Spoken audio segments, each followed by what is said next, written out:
You're listening to the Podcast Detroit Network. Visit www.podcastdetroit.com for more information. Holy shit. There's no Mikey tonight. Where's Mikey? You guys know where the fuck Mikey is? No? He's at Wienerlicious Strip Club in Mackinac City. Perfect. Took his kid to a male strip club for a field trip. We got a lot of shit to talk about tonight. Mikey's not here. Nobody really cares. We're going to talk about NXT Takeover 25. We're going to talk about Moxley's interview. We're not going to bombard you with fucking advertisements all the time, although we might. I don't know. Fucking Bully Ray and a bunch of other shit. We're going to talk tonight here as we break the ring down.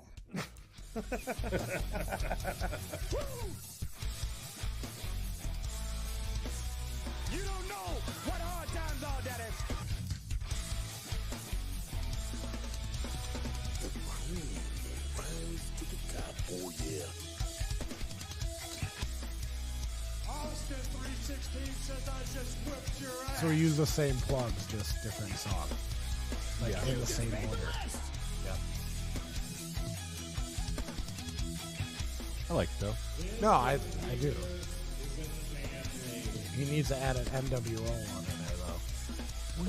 Hey, this is professional wrestler and professional podcaster Colt Boom Boom Cabana. My name is Killer Cross. This is The Smoke Show, Scarlett Bordeaux. What's up, guys? The F Machine Brian Cage. This is Ryan from Pro Wrestling Tees. Sadly, you are not listening to The Art of Wrestling, but you made a decent choice because you're listening. You are now listening to... And you're listening And you're listening to You listen to Breaking Down the Ring. Breaking Down the Ring. Breaking Down the Ring. Breaking Down the Ring. Breaking Down the Ring. Bring it down.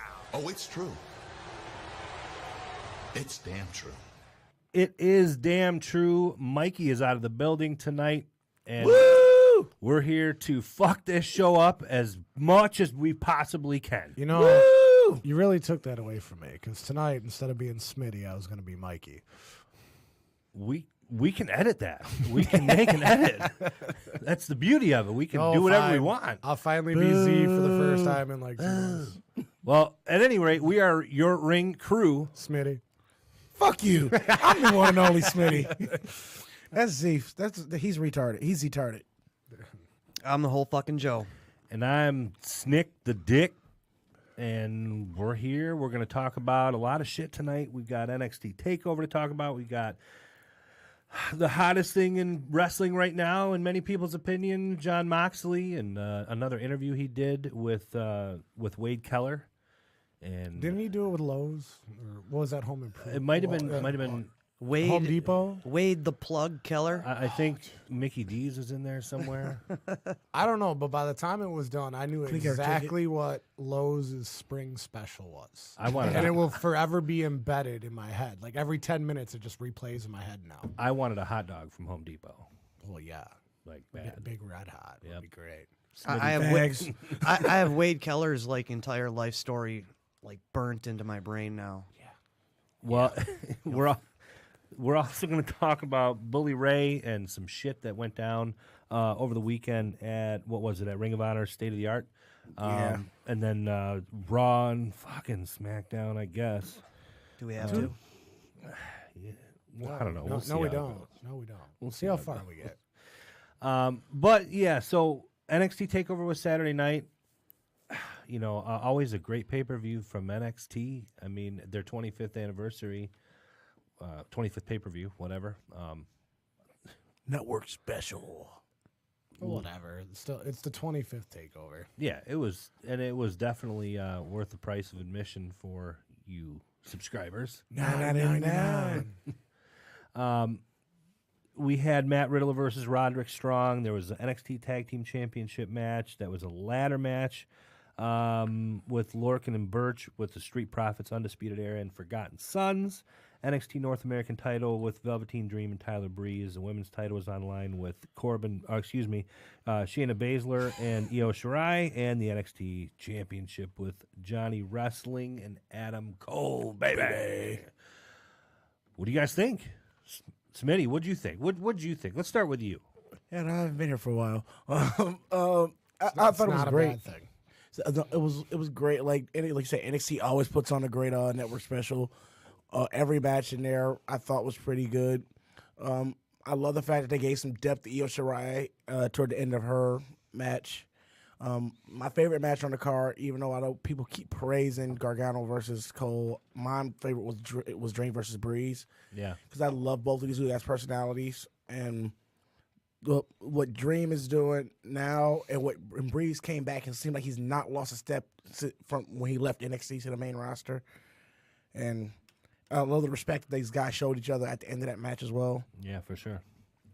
Like I say, there's nothing that's not been said about Cole and Gargano that I can't repeat. That I won't say that won't be repeated already. I will say that has not been said already. And this is why we don't let you talk. Shut up. And then Riddle, Riddle and Strong was a great way to open up the show too. And I bet on black, unlike some people. Of course you do. For tag teams. Yeah, I mean, I definitely agree with a lot of what you said. I really thought that that the show stealer was definitely Gargano and Cole. I don't know, man. Roderick and Matt Riddle was great. In fact, I wish Mikey was here because he was saying, it was either last week or the week before that, he's not a fan of Matt Riddle. And I think it's I think he was talking more of a gimmick thing. Sure. Because he cannot be talking about his in-ring ability because every match he's had in NXT thus far has been amazing. Yeah. Joe, what about you? My favorite match probably would also be Riddle and Strong or the tag team match. The latter match was pretty insane. Got to give it up to Kyle O'Reilly, man. That dude fucking took a beat. Dude, that poor guy. Kyle O'Reilly was the Finn Balor of that match. Dude, he went above and beyond what Finn Balor did. I mean, we all saw the pictures of the aftermath of his back, and I can't even believe the doctors there let him continue like that. I was gonna say, somebody said in the group chat that was especially one of the WWE reasons. doctors figure they'd put the kibosh on that quick. Yeah, somebody said that was one of the reasons why Undisputed Era didn't win that match. Well, no, it was also Bobby Fish re-injured his shoulder. Yeah, that's why he came out in a sling at the end. Yeah. Okay. But yeah, no, I said that first. Are you saying they changed the finish during the match? No. See, Fish was injured at a live event for NXT going into it. Yeah, I'd said that. But he wrestled, so I was like, okay, it's probably not a big deal. But then after the Street Profits went over and then he came out at the end of the show in a sling, I'm assuming it's a lot worse than it was. And you already had Roddy in a match, so it's not like you can, switch it up for the tag match. Yeah, you can, because don't forget, Brock, look what they did with the Money in the Bank match. It doesn't matter. I mean, I'm upset because I picked Era to win, and I picked every opposite of every tag team for I pretty much all the nailed fucking that picks. besides like two things. Yeah, well, who won that card? Who won that scorecard so far? Who did? Well, who? We'll go from the bottom to the top. Let's do that. So Joe, I feel bad saying it, with 35. Yeah, this is by far, I believe, throughout my entire history on the show, my worst performance ever on a pro wrestling scorecard. I always seem to kill the NXT card. Always. Yeah, he's gotten better than me. Originally, NXT was my thing. Yeah. Well, Mikey, with his absence here, finished with 40. Smith Griddle with a 52. And I love that nickname. I told him that too. That was 53, but whatever. I ended up with a 56, and then Z photoshopped some information onto his scorecard and finished with 57. Fuck you. Because I looked at what the fuck he scribbled on that paper. Like, what the fuck is this? Okay, you should see every scorecard I fill out by the beginning of the show. I will fill out the scorecard. It'll be all nice and neat. By the end of the show, it'll have a bunch of scratch offs. It'll have fucking my name doodled on it 800 fucking times if you didn't notice. I don't know. I just go through it, and as you guys talk and make sense, I'm like, no. And that's part of the reason I picked Era, though. My last scorecard had beer me written on the back. Yeah. And I was, but holding it up to you. I originally picked the Street Profits because I've been watching NXT because fuck all the other brands right now. NXT is an hour long and it's amazing every time. And they were building the Street Profits up, so I figured they would go over. They also were building the Forgotten Sons. No, they haven't really been building the Forgotten Sons. Yes, they have. The Forgotten Sons lose every time. The Street Profits, on the other hand, gave the War Raiders a run for their fucking money. Like, they really put them over in that last match. I want to disagree with, I know Mikey's not here, but he said in the chat that the Street Profits don't have a good work rate. Like, I couldn't disagree with that more. Those guys are uber athletic. When I think of guys that don't have good work rates, I'm thinking of, like, pylons in the ring, the guys that can't move, like Hulk Hogan at 55 years old or something. That's a guy that doesn't have a good work rate. I think Mikey was speaking more to the fact that, like, yeah, they were the Evolve champions and they do a lot of stuff you don't see on TV, but they haven't been on TV. I think that's what Mikey meant by work rate. I don't think he meant, like, their ability. Well, when I think work rate, my work rate means what they do in the ring. Well, right. I mean, yeah, I agree, but I think that's what Mikey meant by it, though. And they were also probably the most over tag team since the Raiders left on NXT. I thought they looked good in that match, and the crowd definitely was really all into They were behind them, yeah, 100%. With those fucking red cups and. Yeah, they were fun. They were a lot of fun. Did you see the Triple H picture with the red cup afterwards? No. So pretty much they all did like a 3-man toast, like when they holding the titles. And cool. Triple H had a red cup as well. That's cool. So that was pretty cool. I thought the women's match was pretty good too. I said, yeah. I love even. Dude, I'm a fan of Io Shirai, man. Fuck yeah. I've always been especially a fan of after that chair moonsault. Yeah. Especially after that picture of her butt that you showed me. Oh, yeah, that one too. Yeah, that was cool too. Yeah, she looked really good in that match, and her aggression afterwards. That's what I was just going to say. I really liked the aftermath of that, and I hope they continue that feud. They're going forward. Yeah. They have to because she's like. Honestly, like I know they need Baszler to build Duke and Shafir. Well, so she's not going nowhere soon. I think Shirai will go over. I don't think Duke and Shafir have anything to offer. But once again, this is why they're going to keep Shane on NXT for a little bit longer. But they do. But they only have one thing to offer, and that's Shayna Baszler, a Survivor Series match. So you have Shirai go over at the Takeover before SummerSlam, and then Baszler and Shafir and Duke come up after SummerSlam, and then you work your way into a program. 4 horsemen. Well, depending on what Sasha's status is at that point, yeah, 4 horsewomen versus 4 horsewomen at Survivor Series. I think Ronda would still be on her impregnation vacation at that point. Whatever. Impregnation vacation. You'll have an impregnation vacation. And man, Candice LeRae, when she came out with that kendo stick, man, she beat the fuck out of them. Well, like if you watch NXT for the last couple of weeks, like Shirai has done the same thing to him. So Mikey put in the chat about the Street Profits. He said, it's their first ever takeover. He never said that it was a bad work rate. He said they are good in the ring, but just a cup gimmick. A cup gimmick got them the title, so. Well, sometimes. I mean, look at Zack Ryder. Their never give up gimmick got them the Raw tag team titles that you haven't seen on TV since WrestleMania. Yeah, Jesus Christ! You know what? I fucking forgot. See, that's the problem. You could never be defeated if you never ever featured. You have them win the Raw tag team titles, and then you still don't put either one of them on TV. If you tune in the main event, you might see the Raw tag team titles. Yeah, I think last time I saw them, I just happened to have my network on and watch Superstars or something like that, or main event, and they were on. That's sad.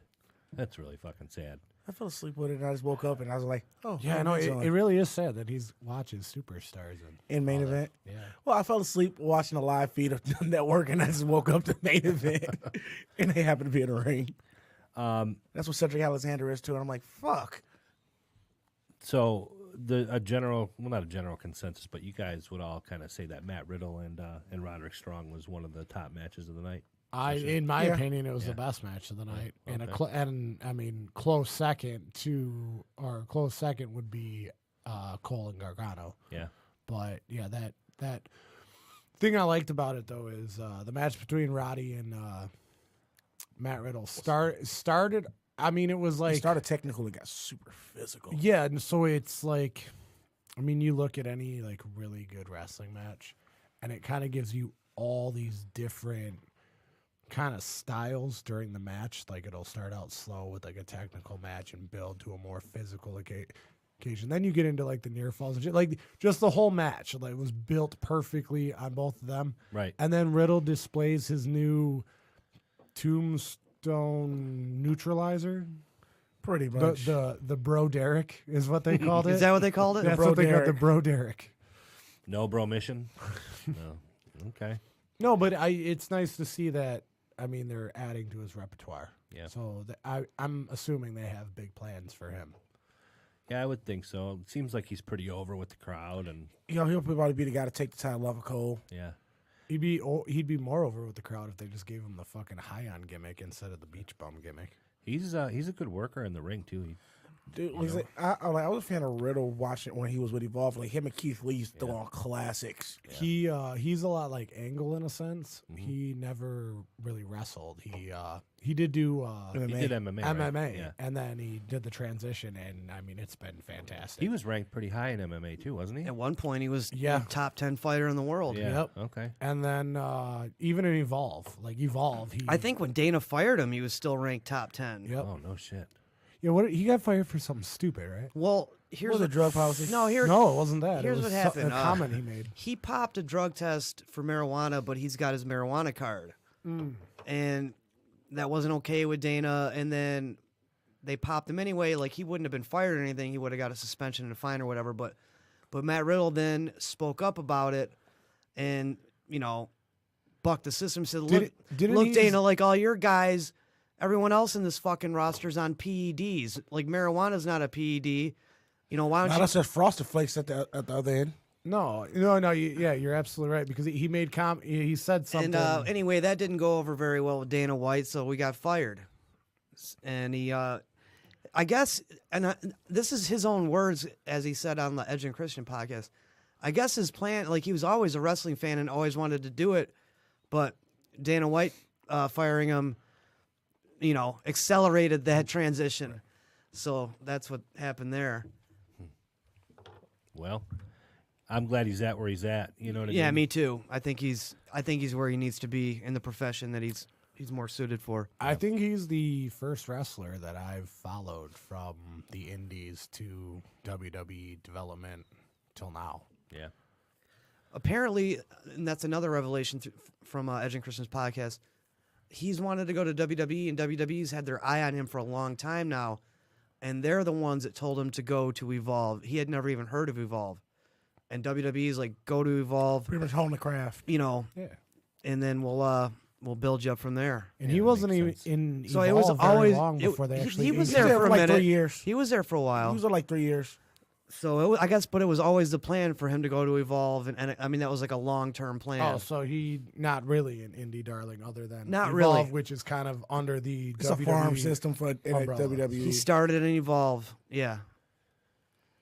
So yeah, but like people like Mia Yim and Keith Lee, those guys, they were actual indie darlings that got pulled to Evolve. Now moving on to the Gargano and Cole match. I know we were kind of all split with picking between Cole and Gargano. From if I remember correctly, Joe, what did you think of the outcome of that match? Were you happy to see Cole take it? Yeah, I mean, I picked Gargano, but I'm a big fan of both guys, so I wasn't going to be disappointed either way. Bit surprised Gargano didn't have a bit longer of a run with it. Yeah. Gargano has like the Bailey kind of run with titles. But I mean, it's Adam Cole, baby. He's over as fuck. I mean, but Gargano's one of those people where it was better to watch him chase. Yeah, exactly. It was more entertaining to watch him chase for the title than when he actually held it. Because he's such an underdog. Yeah, and he's the underdog, and he's like a cheesy baby face too. Yeah, I liked him better when he was a heel. Yeah, Smitty, what do you think? I feel like kind of how Joe felt. Like I'm not mad that he won, but I would rather have seen like Gargano at least have like 2 or 3 months with the title, like a 3 or 4 month run with the title. Couple of successful defenses. But it was like it seems like Gargano, once he wins the title, he's just going to lose it right. Yeah, he doesn't even have one successful defense, and then it's gone. That's what I was going to ask. Did he even defend it once? Yeah, I don't think he got a successful defense with. He had the North American title. And no, North American lost the dream right after he won it. And the world, and he lost. He didn't have a successful defense with either, did he? It's the tag team with him and when him and Ciampa won the tag team titles. So he's basically lost it the next one and done guy. Sounds like Sasha. I could be wrong. I think he Bailey. I think Sasha's he defended had a it better run. once on NXT. Once on NXT against Strong, actually. I mean, not including the world or the NXT Championship. Okay, that's what I meant. He had one successful defense with the NXT Championship. It was on NXT television against Roderick Strong. Right. It seems like NXT likes to put that title on heels a lot. Because that's the old mentality. Booking. Yeah, it's the prize that every good guy wants. The money's in the chase. Yeah. And they mean the good guy chasing is what that means. I think the last successful face run with the NXT Championship was probably Aleister Black. That was a while ago now. Yeah. And he's not your typical baby face. Yeah. And then before that, Nakamura. Speaking of Finn Balor. Nakamura was after Balor. Yeah, but I'm just saying he had a successful babyface run. Yeah, that's what I'm saying. Like the last two successful babyface runs were Aleister Black and Nakamura. Now, an interesting spot in the crowd. Britt Baker sitting really close to Stephanie McMahon. Or Dr. Britt Baker. Dr. Britt Baker. Couple of memes going around out there, and she's Adam Cole's fiance? Adam Cole's fiance. Girlfriend? Okay. All right. Hold on. Mike, you said that Roddy made Riddle look like a fucking god. You guys believe that? Defended it, Ciampa. Ciampa defended it. Oh, on NXT TV. So it wasn't Gargano that defended it. Mikey also said that Gargano's the Sasha Banks of NXT. Yep. Go back to the tag team thing. He did say that he said it had a meh work rate. Street Profits are a gimmick team with a meh work rate, is what he said. Yeah. And why don't you just fucking call in? Right? Yeah, bitch. Well, moving on from NXT. So right now, as it stands, Z, you are in the lead for our BDR cast title. Trying to take it from my BDR cast title. Trying to take it from yours truly. My first title run. And was you going for your fifth or and sixth? your last? If he does win, just don't bring it into him. I'd be like, are you Joe's so bitter. So I started doing this thing every time Smitty wins. I don't let him have the belt. And it kind of carried over into Joe because every time I bring it, Joe would have hockey, and every time Joe would show up, I wouldn't have the belt. Yeah, because he's a fucking dick. Yeah, that's why. Might have to keep that tradition going. Come on, I need my 8. I need my 7 or 8. I'm going for 7 or 8 here. Nobody cares. You're like Gargano. You hold it for a month and drop it. The first time I held it for 3 months. Yeah, and then how many consecutive months after that have you held it? I'll wait. After that, 2 was the second time, and then after that I lost it every month after. My longest run was 3. So unlike everybody else, you get worse as time goes on. Damn. Stay tuned next week. No. All right, bitch. I'm taking that title off of you. What are you, like mid-card on the NXT card now? You can't even get those right anymore? Only one I get. Say, I just picked the wrong UE member to win. I knew only one of them was going to win. Well, right. That's how you're wrong, because you picked the wrong people to win. Yeah. Well, at any rate, so another big topic this week was, again, one of the hottest wrestlers right now out, Jon Moxley. Another interview, actually a 2-part interview with Wade Keller. They could have got it done in a half a part. They could have got it done in a half a fucking hour. They could have got it done in a segment. Before we talk about that, I want to say a quick thing about Smittys Meats. Right now, Smittys Meats has a $69.99 special going on. No, we're not doing that now? For Father's Day. Yeah. You can chew on Smitty. Father's Day, chew on a Smitty meat. It's black and andouille sausage. It's really small, shriveled, and it smells weird. I managed to listen to the first part, to part 1. You didn't listen to part 2? I haven't had I don't have a whole lot of time to do it. I couldn't do all the ads. I started to listen to part 2 first. I'm like, you know what? I'm going to start with part 1. I made it through the first, that makes sense, Yeah, well, yeah.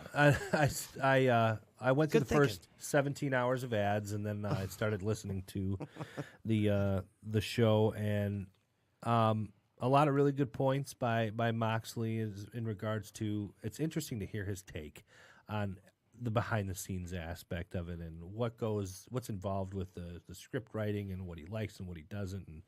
And I understand that what he likes is nothing. Right. What he doesn't is everything. Well, there were a couple highlights that, he said he did go to Vince McMahon a few times and, he threw him an idea and then he kind of tweaked it and he was like, oh, okay, well, yeah, that works. But it seemed like later on down in the line, beginning of his run. Yeah, and he seemed to bring up a pretty good point of, he's like, he said at one point, like, why not give, so you push these, top 8 guys, and then you have them wrestle each other every week on Raw, and he brings up the fact that it's an episodic TV show, so they got to continue. And he said something that management said, well, we got to continue doing this, but last time I checked, WWE doesn't continue. Yeah, they seem to have continuity problems. But he did bring up a good point about, he's like, there's so much talent in the back that's not being used. Like, not saying he wanted a day off, but hey, if you want to give me a day off, and I think he said let Cedric or Apollo Crews Tyler Breeze. Yeah, give them some TV time so you can kind of build your next guy. But no, we're gonna go with these 8 guys, and this is what we're doing, and the ratings are gonna plummet, but nobody fucking cares. Vince is like the only guy I know that pays so many people so much money to do absolutely nothing. God, I want a job there. Say live shows and you would have a job for like a week, and then Vince would fire you because you just disagree with everything. Yeah, I would. He's too go small. I would go insane in a week. Well, yeah, that too. He's also too small. Yeah. When he You brought got to do up the muscle man dance. We'll get to that. Yeah, we'll get to that. Yowie wowie. Yowie wowie. He did bring up a good point. A lot of the matches that, for example, I thought of the Ricochet and Cesaro matches that have been going on for the last 3 weeks. Each match has been pretty solid. Oh, you guys didn't notice that they're doing the Sheamus Cesaro? Yeah. How long before they're tag team? Without announcing it, though, they're just like giving you 7 matches. But you're sitting there. They've got no faith in either of those guys as singles. You're taking these pay-per-view caliber matches, which to be honest, that's a pay-per-view. Ricochet and Cesaro have been the shiny points of Raw the past couple of weeks. And you're cramming them down the throats regardless of whether or not you're going to form a tag team with them. So a lot of people gets stale. You know what I mean? You're not. I will say with those 2 in particular, they do their best because all 3 of their matches have been incredible. Yeah, sure. It's kind of like when Andrade was doing his little feud with was it Ray? Yeah. At the time when they put on phenomenal matches for a good. They're doing 4 like weeks. a Canadian Destroyer and every week. That was kind of like one of the things that Mox talks about in the interview. He's like, oh, they like it. Now they want to get their hands on it and they want to, add this and do that. And I feel like that's what happened with Ray and Andrade because they're like, oh, that was an amazing match. We're going to do that every week until it dies. Yeah, right. I just feel so validated as a complaining fan over the years listening to Jon Moxley. Everything he said is shit that I've said on the show for the past 3 years. Honest to God, I'm listening to the interview and I'm He's like, is that Joe? Or is it, no, I can literally hear Joe's head getting bigger as this interview with Moxley goes on. Like I've said every fucking single thing that he said, and I don't even fucking work there. Can you become Joe Moxley inside of our group chat now? What were some of the things that they talked about in the second part? Because, like I said, I missed. They talked about his match with Brock Lesnar. I didn't hear that part. Okay, that was pretty good. He talked about how for weeks he was spitballing ideas. And nobody was really listening, and he tried to talk to Brock about it, and Brock got there so Mox got there early in the morning for WrestleMania, whereas Brock got there Well, no, they said that he didn't finally get to meet with Brock until really late at night. The Saturday night before Mania is the first time they actually got to sit down and talk about the match. Okay, well, they also said that at 3:00. the day of. He finally convinced him of the mace thing? The mace, and then they went to the prop guys and they like took a perfume bottle or whatever and tried to make it look like mace. Tried to gimmick one up and it just looked like shit. Yeah, and he was like, "Well, if you would have fucking listened to me 2 weeks ago, we could have one that looks like mace, and and the way he explains it, it's like, wow, that would have been good because then I would have been like, all right, like maybe like suspend your disbelief for a minute, like, oh, Dean has a chance. Yeah. So I mean, it sounds like Dean Ambrose is more, or Jon Moxley is more creative and more of an artist than I ever would have thought by watching what he was doing on TV. But now it all makes sense. And it also sounds like all the shit that I personally and we have bitched about Dean Ambrose over the years. Mitch, that potted plant and being a prop guy, and sounds exactly what he was trying not to do, but was forced to do. Sure. But with things like Mitch, they gave him over. Yeah, he exactly. did what he did. What's you the made old chicken salad out of chicken shit. Yeah. Well, and he even said, he's the type of guy that, if you ask him to do something, I'm going to do it.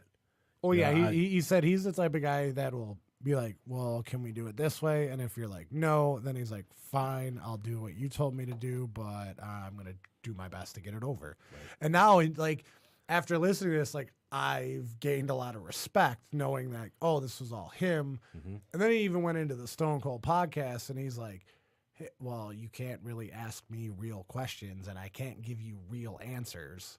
So what do you want to talk about? Yeah. And that made a lot of sense to me too. Especially after listening to that interview and then going back and watching him on Stone Cold, it all made sense. I'm going to have to, because I haven't watched that yet. It was very awkward to watch. It was awkward. It started out good, just like he says in the interview. And then he doesn't act Stone Cold kind of put the screws to him, but like he says, he couldn't really give him honest answers and shit, I was like, let's put him on the Stone Cold Uncut podcast now at this point and have him do give another shot with Stone Cold, which will probably happen actually. I can see it because Stone Cold's podcast is starting back up again this month, and they already been talking on Twitter. So yeah, so yeah. Oh, he's been gone for 6 months, 4 months now. Or? Yeah, they just been playing reruns. Yeah. Okay. Yeah, I'm gonna definitely have to go back. It's on YouTube. Oh, it's on the network. Oh, is it? Yeah, it's on. Yeah, you okay. can watch it on the network. Yeah, I have to go back. And that was part of the reason he couldn't exactly. It's not like it was on Stone Cold's podcast. Unleashed, it was Stone Cold through WWE, so he's kind of can't talk about certain shit. Well, and another point I like that he brought up is the little time that he's been with AEW so far, he's had the ability to be himself, but their production going into their promos backstage are quick and okay, here's what we're going to do. Sweet, run with it. 2 minutes later, they got themselves a promo. And again, 90 seconds later, we got a promo, just like that Shield promo they cut. Oh, that shit was hilarious. With the Bucks. The Bucks, did you see it? Where they put the fists out. Yeah. He just walks off. 90 seconds, boom, promo. Same thing with the cigarette and Joey Janela. He's like, all right, he's going to come in smoking a cigarette. He's like, all right, I'm going to take it from him. And, cool. Staple to the head. Yeah, so. Yeah, what an anomaly. Not overproducing or micromanaging shit. Fucking mind blower. Well, and, he kept making a point. He goes, well, yeah, it's like real sports and, stuff like that. So if that's the route, we talked about it past couple weeks on the show, well, how are they going to make it like real sports? How are they going to keep track of this and that and all this other stuff? And we didn't even think about promos. When a guy wins the Stanley Cup for the first time, reporter goes up to him and, he knows, he probably shouldn't say some stuff, but whatever he says is not going to be edited, and how many times have you seen a professional athlete, flub on their words while they were doing an interview? Right. And he's like, this is real life. This is the way it should be. One take. If I flub my words, so what? It's in real time. It's like a real sport. Well, I'd hate to use this reference, but that's one thing they taught us, in broadcasting school, if you fuck up your words, who cares? Move on, because it sounds more conversational. It sounds more real. Yeah, Michael Cole. I just move on. Right. Just fucking do it. It's an interesting concept, allowing your talented people that you pay because they're talented to use their talents.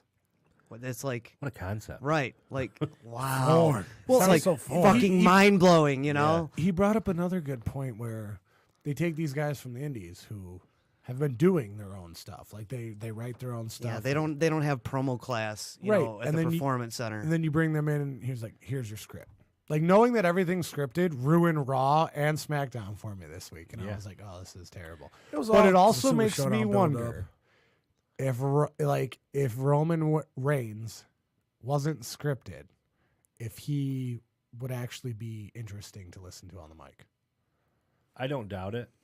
You know, when he came out, Mox talks him up and says like he's a great guy, people love him, like they should just let him talk, but they don't. When he made the announcement that he had leukemia, that seemed to be more the real him. Yes, and that was captivating, and not obviously because he made an earth-shattering announcement, but just because he was out there as himself of the way he was speaking, the way he carried himself, like there was emotion in it. He was a real guy. Yep.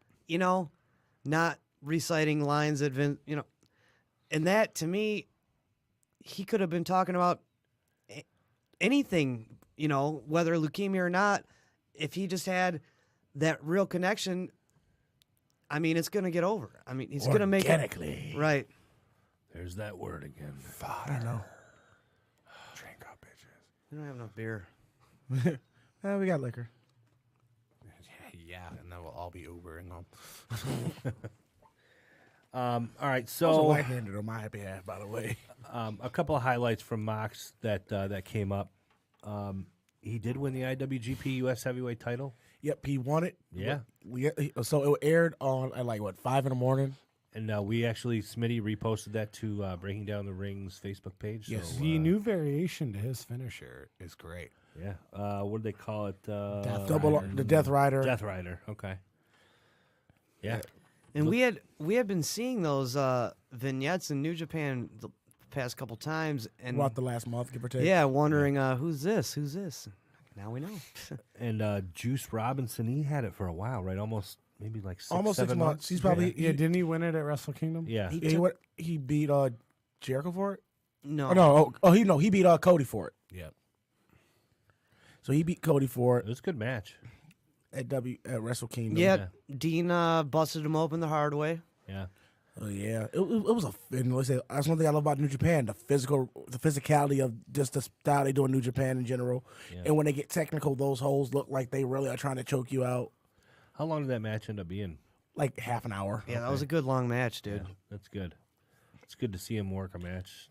I don't know about his ring gear though. I'm so dude. I was gonna say that it's a little weird to see him in trunks. Yeah. Especially, I was thinking like, man, he's going out there wearing like the same type of shit that he literally looked like Suzuki Minoru Suzuki. Yeah, Suzuki wears, and Suzuki's a fucking killer. Like he might fuck around and get his ass beat backstage, But the funny thing is, I saw it and I was like, wow, he stole Hideo Itami's fucking outfit. No, dude, Hideo Itami's got kick pads and well, I meant like knee pads and all that shit. Yeah, he's making a statement wearing those shooter boots. Like that means he's out here to play. That means like he's like saying I'm a real badass, or at least that's what it used to mean. But that also like back when he was in CCW before his WWE run, he just wore regular trunks too. I don't think that's going to carry over to AEW though. I think he's going to get with that. I don't know, man. I never liked he never wore jeans or SWAT gear before they told him to. Like, that's not what he did before. They made him do that. So like, him coming out in like actual wrestling gear was refreshing to me. I liked it. He's gonna do what he wants. He's gonna wear the gear he wants to wear. Nobody can tell him what to wear. Yeah, I mean, how long do you guys think that'll last for in AEW? What do you mean? That they'll that it won't be scripted. That they'll get to do basically. I was wondering that same thing myself. You know what I mean? It's still very corporate over there. It's coming up from the ground, so you're right now. You have the freedom. It's still got a very corporate structure. But if you look at WWE, they had that same freedom until they became a publicly traded company, and then that's the PG era. That's all this hokey shit. Yes, they do a lot for charity, which is amazing. And that's another thing he talks about in both interviews is the charity work and how much he loved it. But at what point, Like, if AEW really does become number 2 to battle WWE for number 1, at some point, you're going to have some kind of system to where you like set, you know what I mean? Like I hope they run it the way they want to throughout the whole thing, but at some point there's going to be some guy somewhere telling somebody what to do. In other words, keep it TV 14. Like my only thing was keep it TV 14. Any TV 14, don't drop an F-bomb, don't drop an S-bomb. If you do by accident, well, and I think they'll keep it limited. They'll kind of figure out what they can and can't get away with, and what sponsors will like and not like, and it's kind of seen based on Moxley in these podcasts. He was basically implying, obviously that the sponsors for WWE kind of limit what they can do. You know what I mean? As far as blood and if what we they do that, say on TV, we'll lose a $10 million sponsor. Right. So, but you also got to look at the people that sponsor WWE. Like, and if you turn on WWE, Snickers.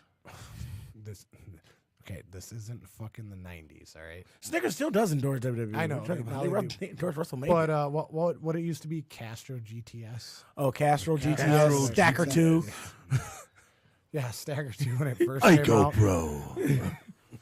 Stagger 2 before they took it off the market. Oh, yeah. And then put it back on the market with none of the same shit in it. Yeah. John in the Facebook chat said AEW will give freedoms just to keep ahead and keep notoriety. Then they will worry. So we'll have to wait and see. We're going to say about 2 or 3 years when they actually build something under them. But I do love that creative freedom, though. I mean, it's just a small snippet, but it's very refreshing to see that. Don't do the WCW thing where you gave the guys too much creative control. Yeah, see, I think they'll learn from that. I just mean, like, if everybody gets to do whatever, if the inmates run the asylum and everybody gets to do what everybody wants to do, at some point, you're WCW. I'm not going to do what everyone thinks I'm going to do. That's exactly what I was thinking. Fuck you. Fuck you.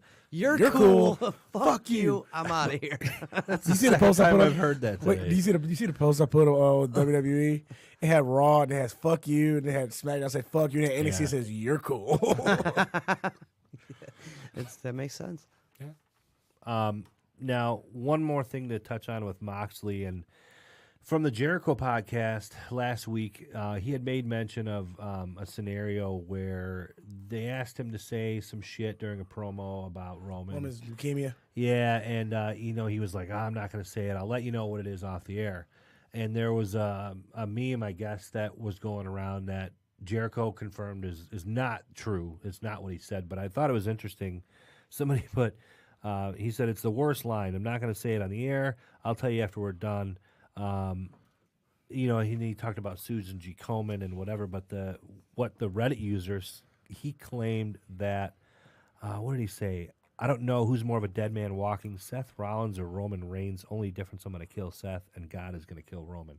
I really... Oh! Yeah, that is a good one. That's a good one. That'll lose you sponsors real quick. But I would appreciate that. And that's where Jericho chimed in and was like, no, it's a total fucking lie. Yeah. But it also, the Jericho podcast... Maybe he was going to talk about how Roman shit was a work. The way they booking him, it makes it look like it.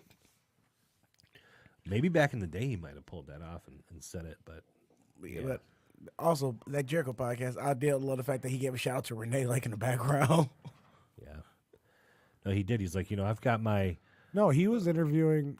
I think she was in the room. That's why he's like, "Oh, hi, Renee." Yeah, because they were doing it in like a hotel room or something like that. They were at his house. They were at his house. Jericho's house? No, they were at Moxley's house. Okay.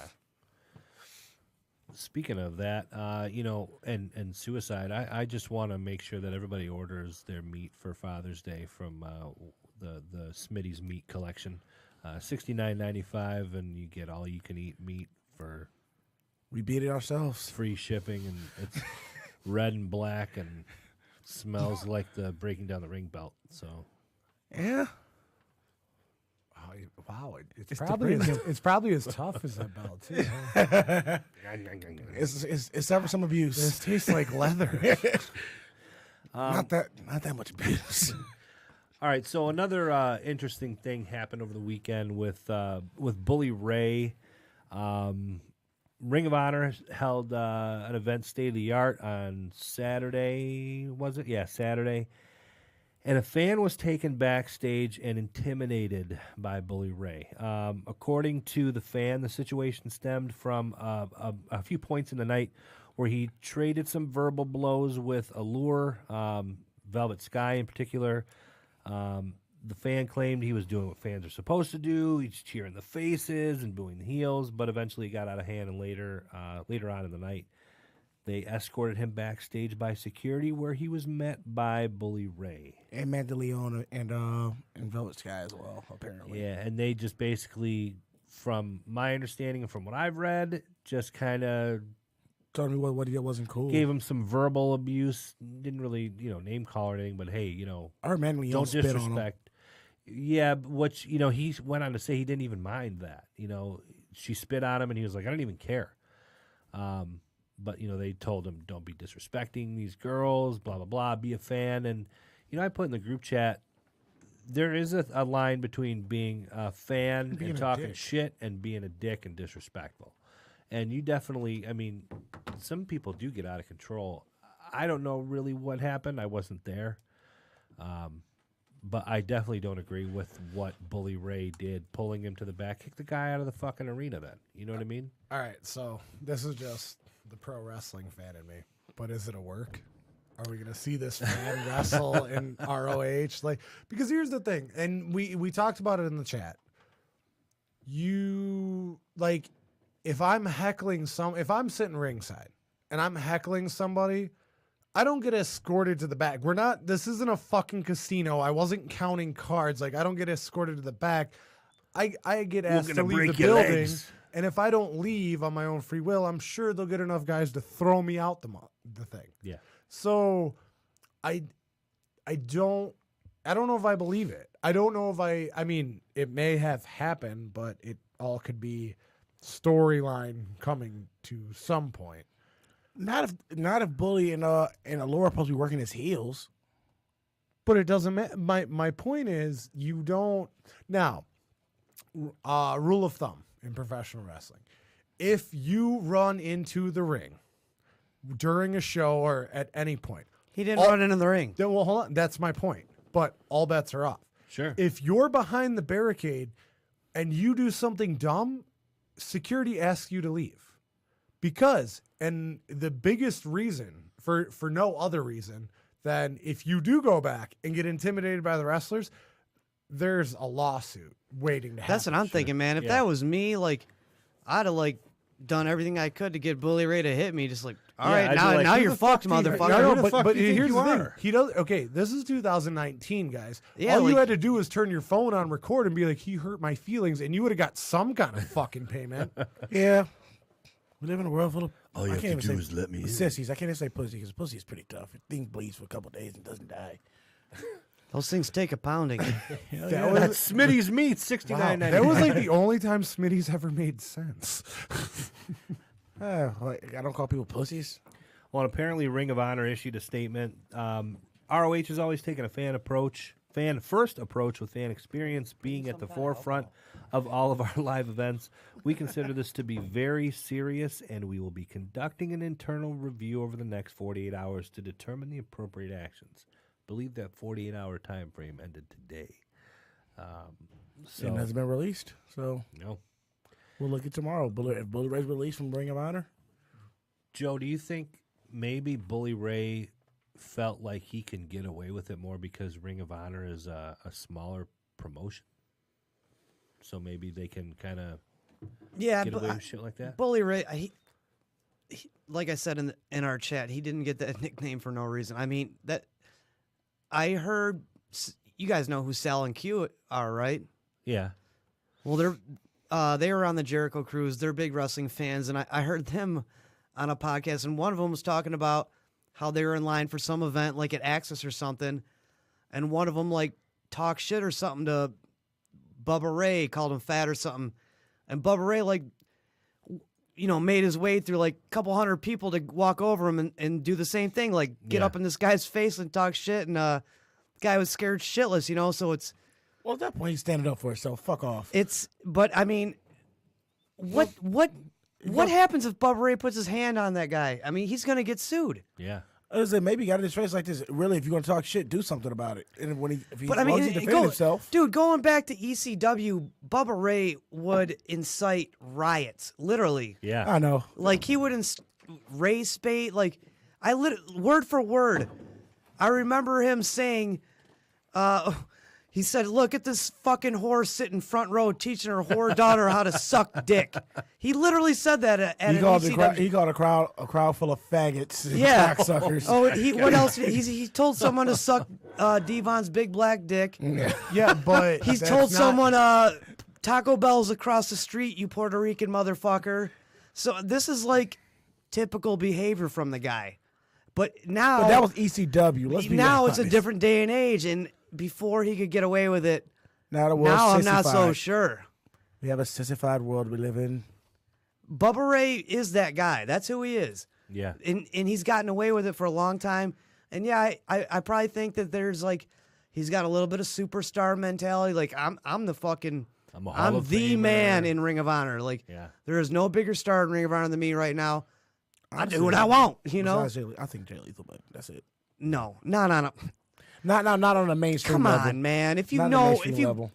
How many people in the world know who Jay Lethal is compared to Bubba Ray? There's going to be a vast difference. Once again, let's say on a mainstream level. Well, that's what we're talking here. That's the only level that really matters.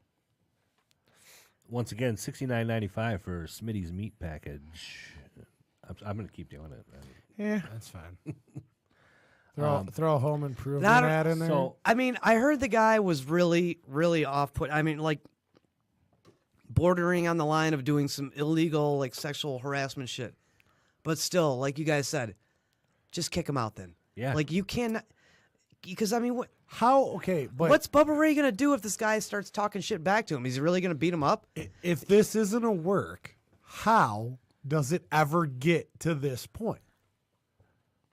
You know what I mean? Like, if the guy's because it is a smaller promotion and shit like that can probably slip through the cracks at the time, but it's going to get rectified in the end. Well, I'm assuming that the guy was sitting pretty close to the ring. Sure. Assuming maybe first, second row. Hi, Mikey.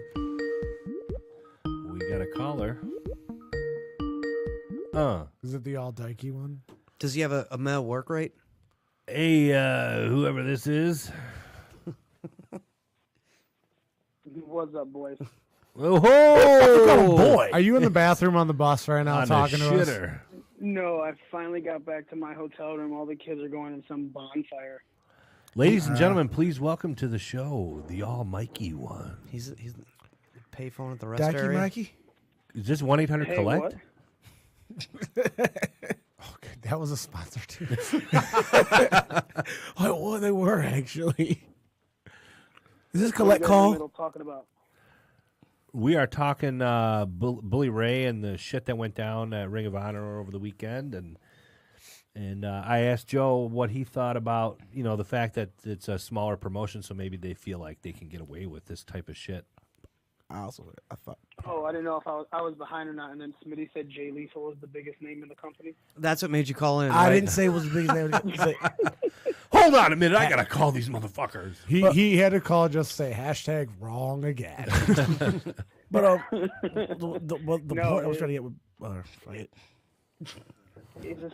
I agree with Joe. It's a situation that the dude has been so outlandish his entire career that I don't care what anybody said. That was pulling him in the back.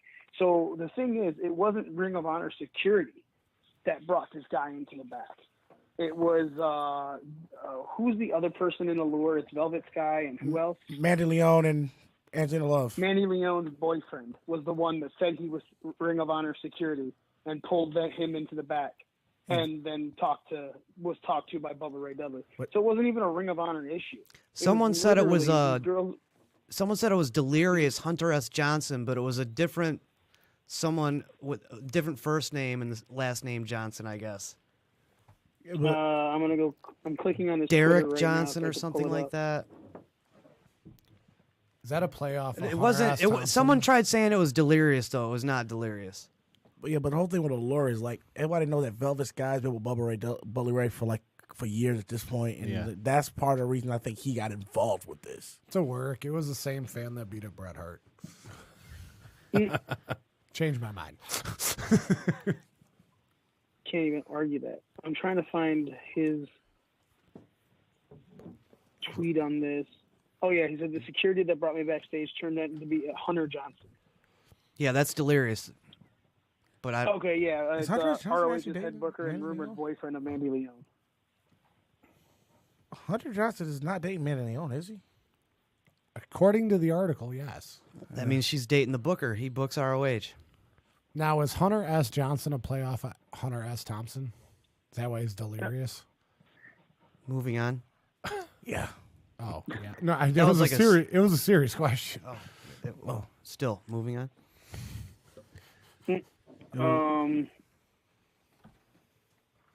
So he says, sorry, I have a slow internet connection up here too. Up in Mackinac. Right. And here He says this is really just an ROH issue. You know what I'm saying? It's not like it turned him off of wrestling or anything like this. He said he's been to like at least 13 Ring of Honor shows and spent thousands supporting the company and his friends that work there. So apparently he knows people too. Now, see, that would make more sense why he got escorted to the back if he like knows people that work there and he was being disrespectful. So then he gets brought to the back for a certain talking to or whatever the fuck happened. That makes more sense. I agree. That completely changes it. It's not just a regular fan that's sitting ringside. Right. It's now someone that knows people. It'd be like just like if any of you guys came to my job and all of a sudden just started disrespecting the other bartenders. I would pull you aside, or I would have, you know what I'm saying, like the general manager that would know you guys would pull you to the side and be like, hey, calm the fuck down before we kick you out. Yeah. That makes a little more sense. In other words, you say... Right. So, go ahead, Smith. I think so.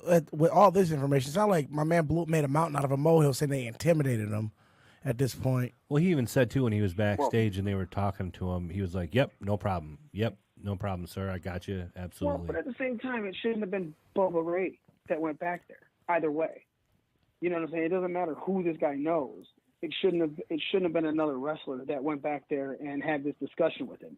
It should have been if that guy's the lead booker or the person putting on the promotion at the show, they should have had the conversation with him. It wasn't just another wrestler. The fact that it was the wrestler of the boyfriend of the woman he was berating is why this is an issue. Because then it's like you don't like. Oh, it'd be like ripping on Charlotte Flair at a SmackDown Live event and Andrade talking to you backstage. Well, first of all, I wouldn't be able to understand anything he said. And what's wrong with a little bit of old school chivalry? I'm sorry. That's not chivalry, dude. Standing up for your woman is not chivalrous.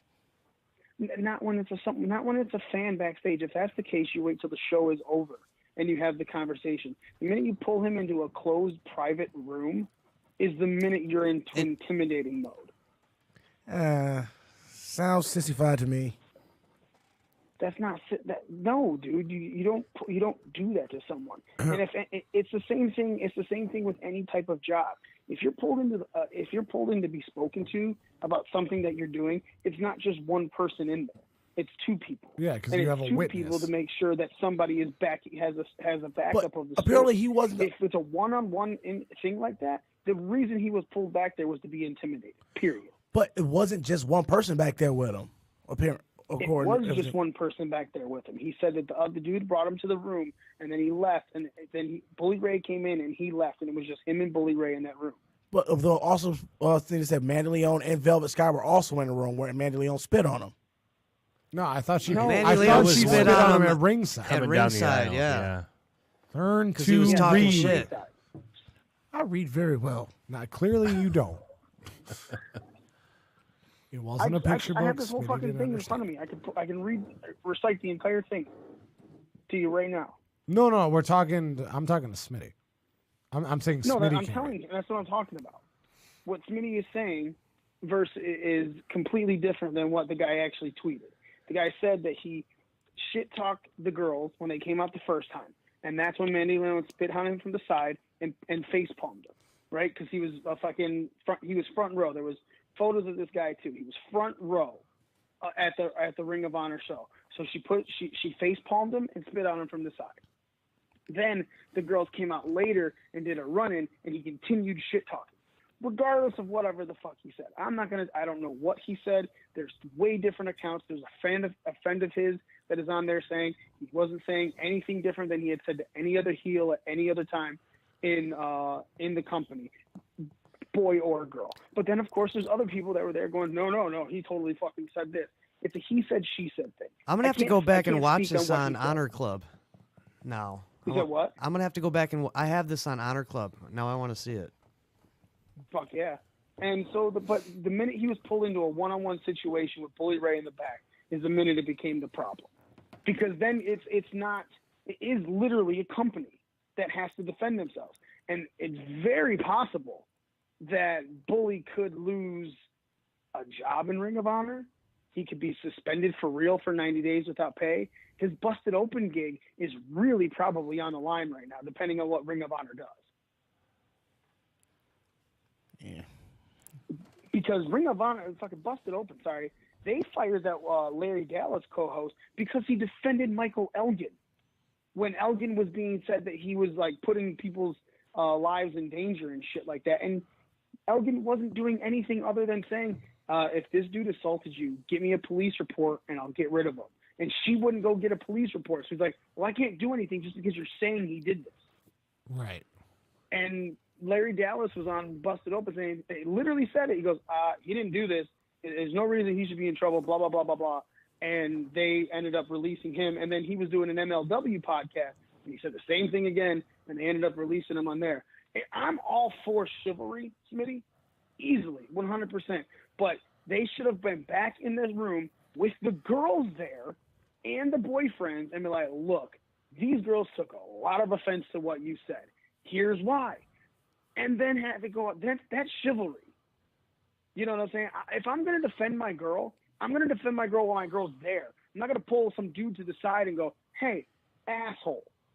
You know, like that's not chivalry. You're looking for a fight. Completely different situation. But I agree that if he really did go over the line and these girls actually did become offended by what he said, he should have been pulled in the back, especially if he knows people there. But it should not have been a one-on-one situation.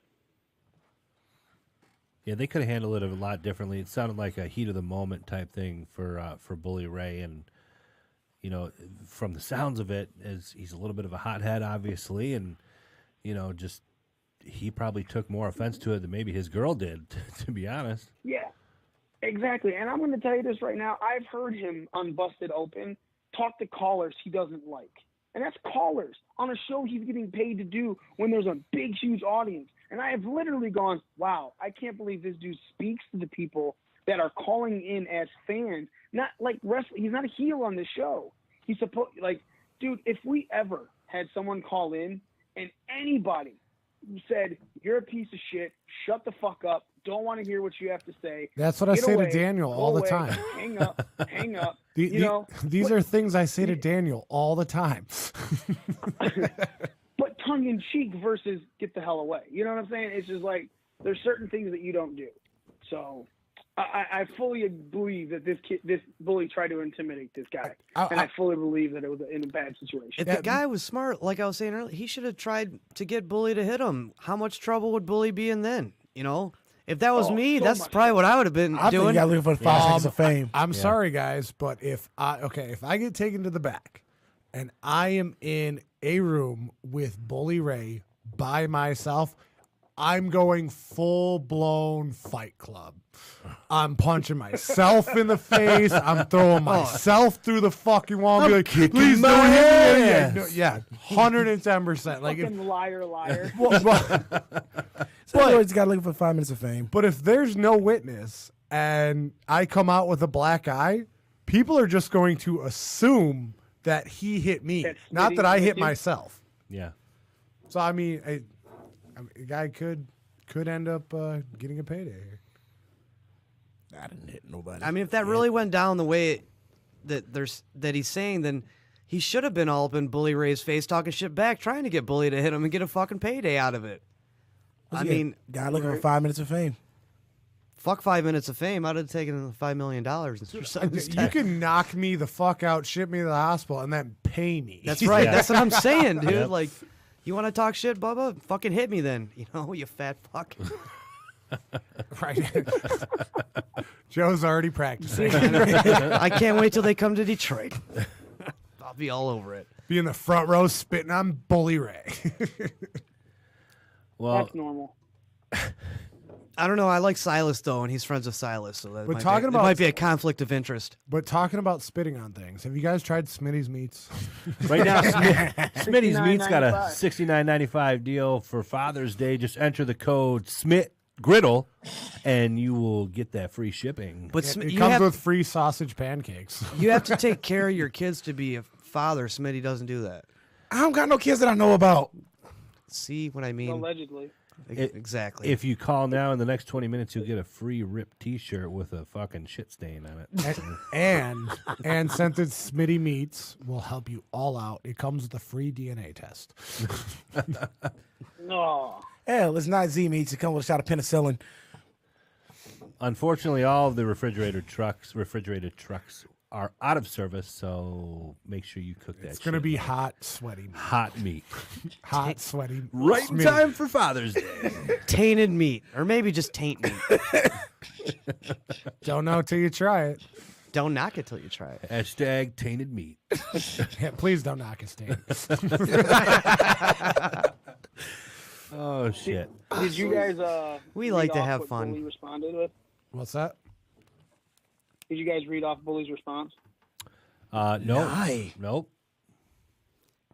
I saw Mandy Leone's response. I didn't see Bully's. Yeah, I haven't seen that yet. So Bully tweeted out, this is 2 days ago. So he said, and now the truth. I cannot have been any nicer to said fan, in quotation marks. Yes, nice. Hard to believe. I never threatened, intimidated, or berated said fan. I handled the situation the exact opposite way most would assume, with decorum. Convo lasted less than 30 seconds. I even gave him the fan a friendly pat on the back and told him to go enjoy the show and go be a fan. His response, thanks, Bully. Fan version of story is embellished to make fan look like a victim. Many other fans who attended the show in Kenton, Portland, have already confirmed on social media how said fan crossed the line with multiple talents, both men and women. In retrospect, the fan should have been ejected. Unfortunately, it wasn't until after fan was asked to be not so rude did we find out the severity of the vile comments and lewd sexual gestures made towards the women. I think we can all agree that in 2019, this type of behavior towards women. Women is unacceptable and goes far beyond the scope of, I paid for my seat, I should be able to do or say whatever I want. I live by the motto, respectful fans always get what they want, rude fans always get what they deserve. At the end of the day, I'm guilty of defending 3 women that needed a bit of defending, not by being a bully, by being a man. So why would he defend them if he didn't know the extent of the vile and lewd sexual comments and gestures? So he contradicted himself. Yeah, so the minute you make yourself look like, oh, I pulled him to defend them, but you didn't know the extent. So if you didn't know the extent, why would you what exactly were you defending? Yeah. I get what you're saying. Cool. Yeah. Then it just sounds like the dude was shit talking them and he pulled him in It the sounds back. like sounds like, a bunch of guys that we all know too many of. It sounds like likes to fight guy. Yeah. You want to fight about it? Right. Look at that guy riding his bike a half a mile away. What the fuck's he doing? I'm gonna fucking kick his ass. Want to fight about it? Right. Well, his response kind of sounds, what's the word I'm looking for? Not forced, but... contrived? Yeah. Like a cliche. Work? Yeah. I mean... Scripted? You can't really sit there and say, I was totally nice to him, believe it or not. If you were, you wouldn't have had to said, believe it or not. If he was, this wouldn't even have come up, probably. Well, I mean... But he also has a reputation for, like you said, being a bully. That's exactly what I was going to say before Smitty interrupted. So I think when you have a reputation like that, at times you got to clarify that, no, I didn't do this. Yeah. It's like saying, any hothead. But I was like, that's like any hothead. Like, oh, did you when you left? Like, you were heated when you went with this guy to the back. Did you guys get into a fight? Like, no. Hold on.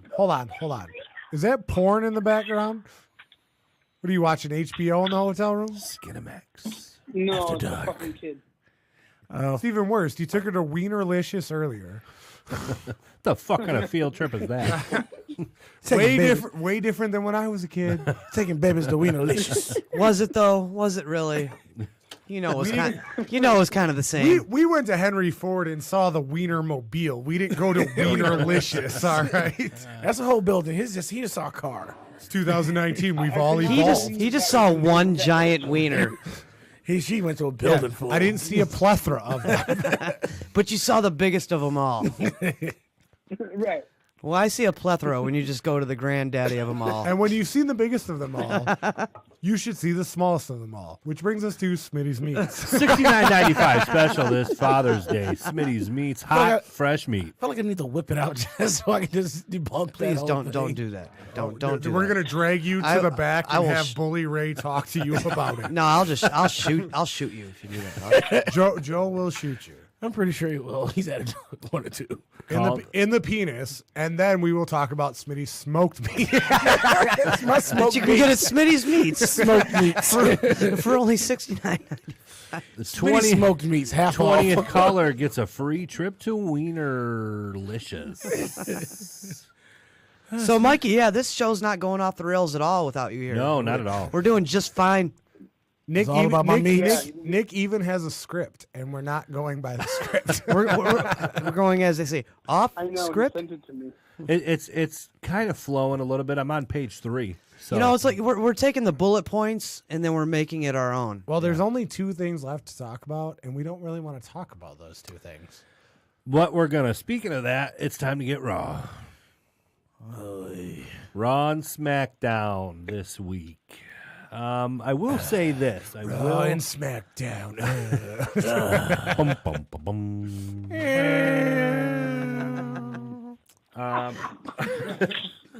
I will say this. The first hour of Raw drew 2.3 million viewers up from last week.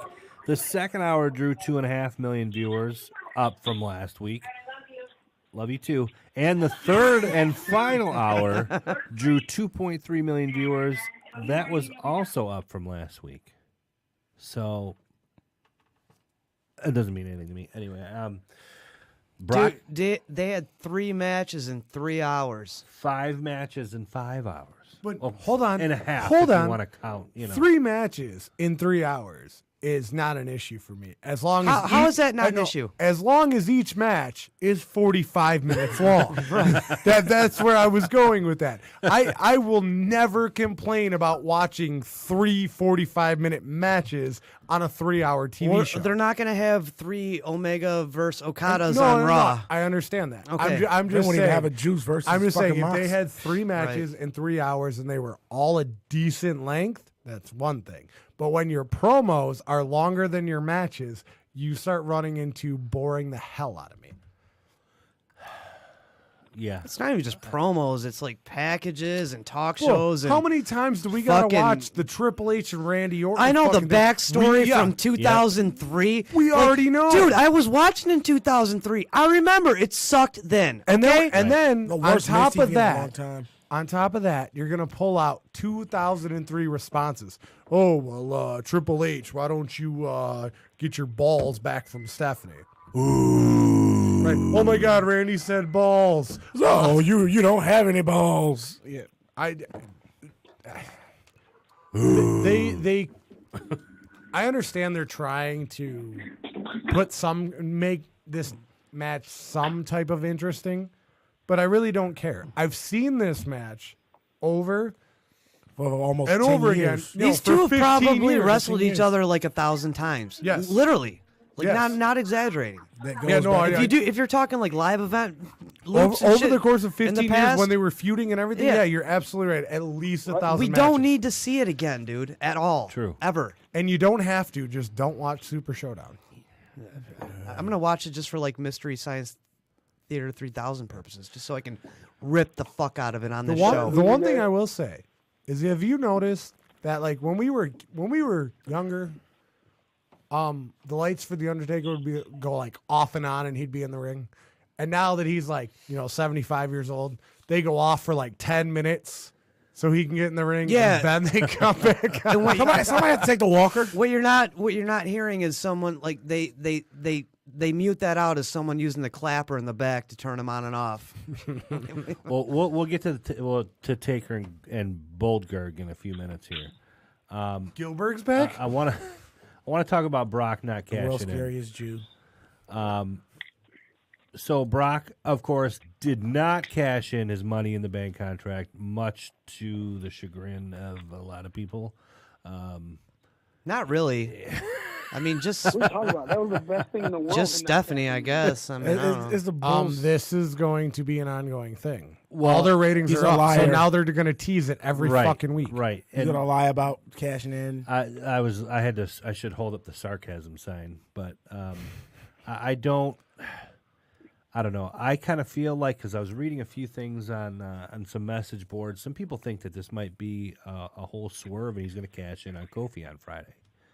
Or at SummerSlam, or after SummerSlam. Or when they go live on Fox. Yeah, he said Friday, so when he said Friday, that's when I'm thinking, fuck, he's going to make cash in on that first episode of SmackDown on Friday.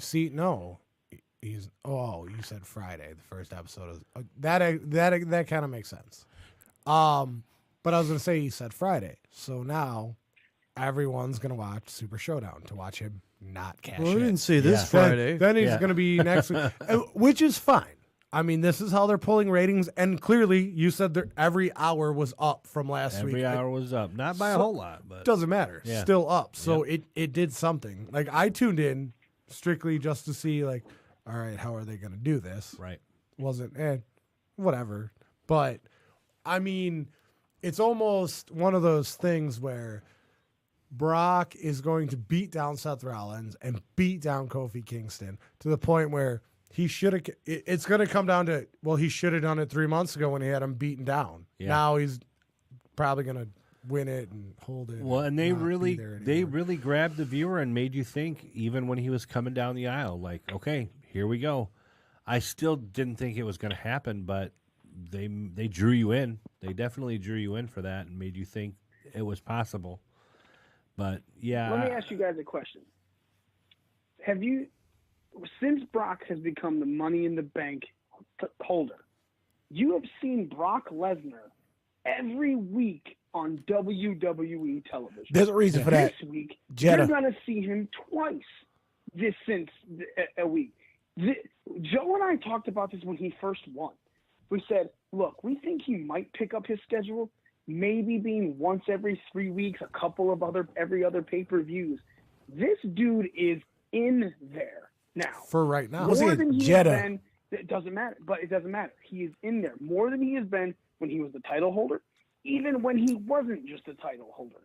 If this is the type of dates that Vince worked out, and this is how it's going to go. Now, granted, this could all be just Super Showdown propaganda, right? Because fodder.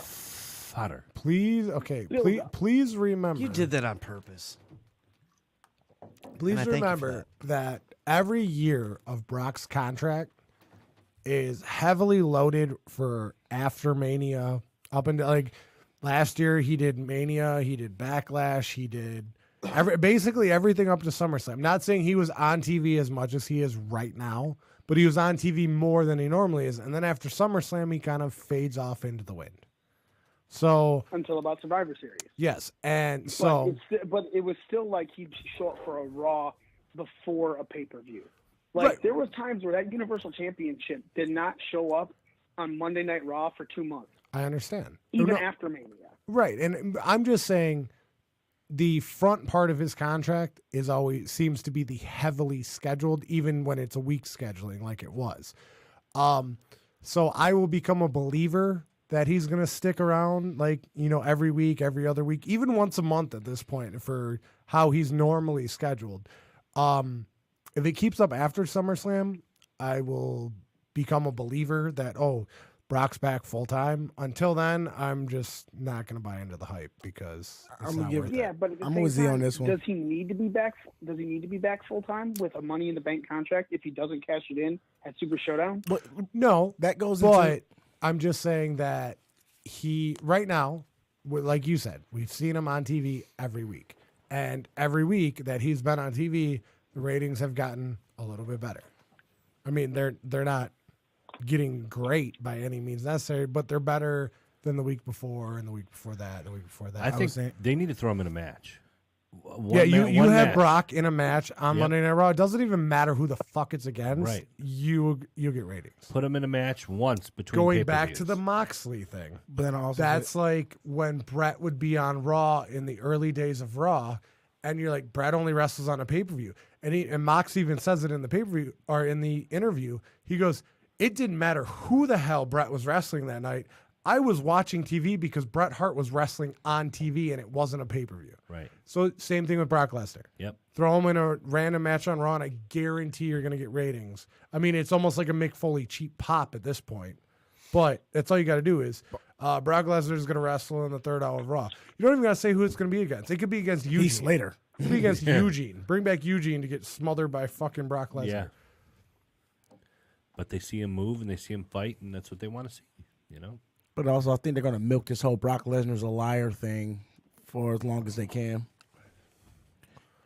And if that keeps him on TV. Though. What does it matter? What is he? The dumbest thing in the world is Stephanie going on that video going, can't believe the That's way that's why I say this whole Brock Lesnar liar work thing. I agree with you, Mikey. Like, how's the idea of the Money in the Bank is to utilize it whenever you want. So how's he disrespecting it? Right. But once again, that's why I said they're going to try to milk this whole bullshit. Yeah. Brock Lesnar's a liar. Especially thing. like going back through the years, like how many times has it been teased that somebody was going to cash in and didn't?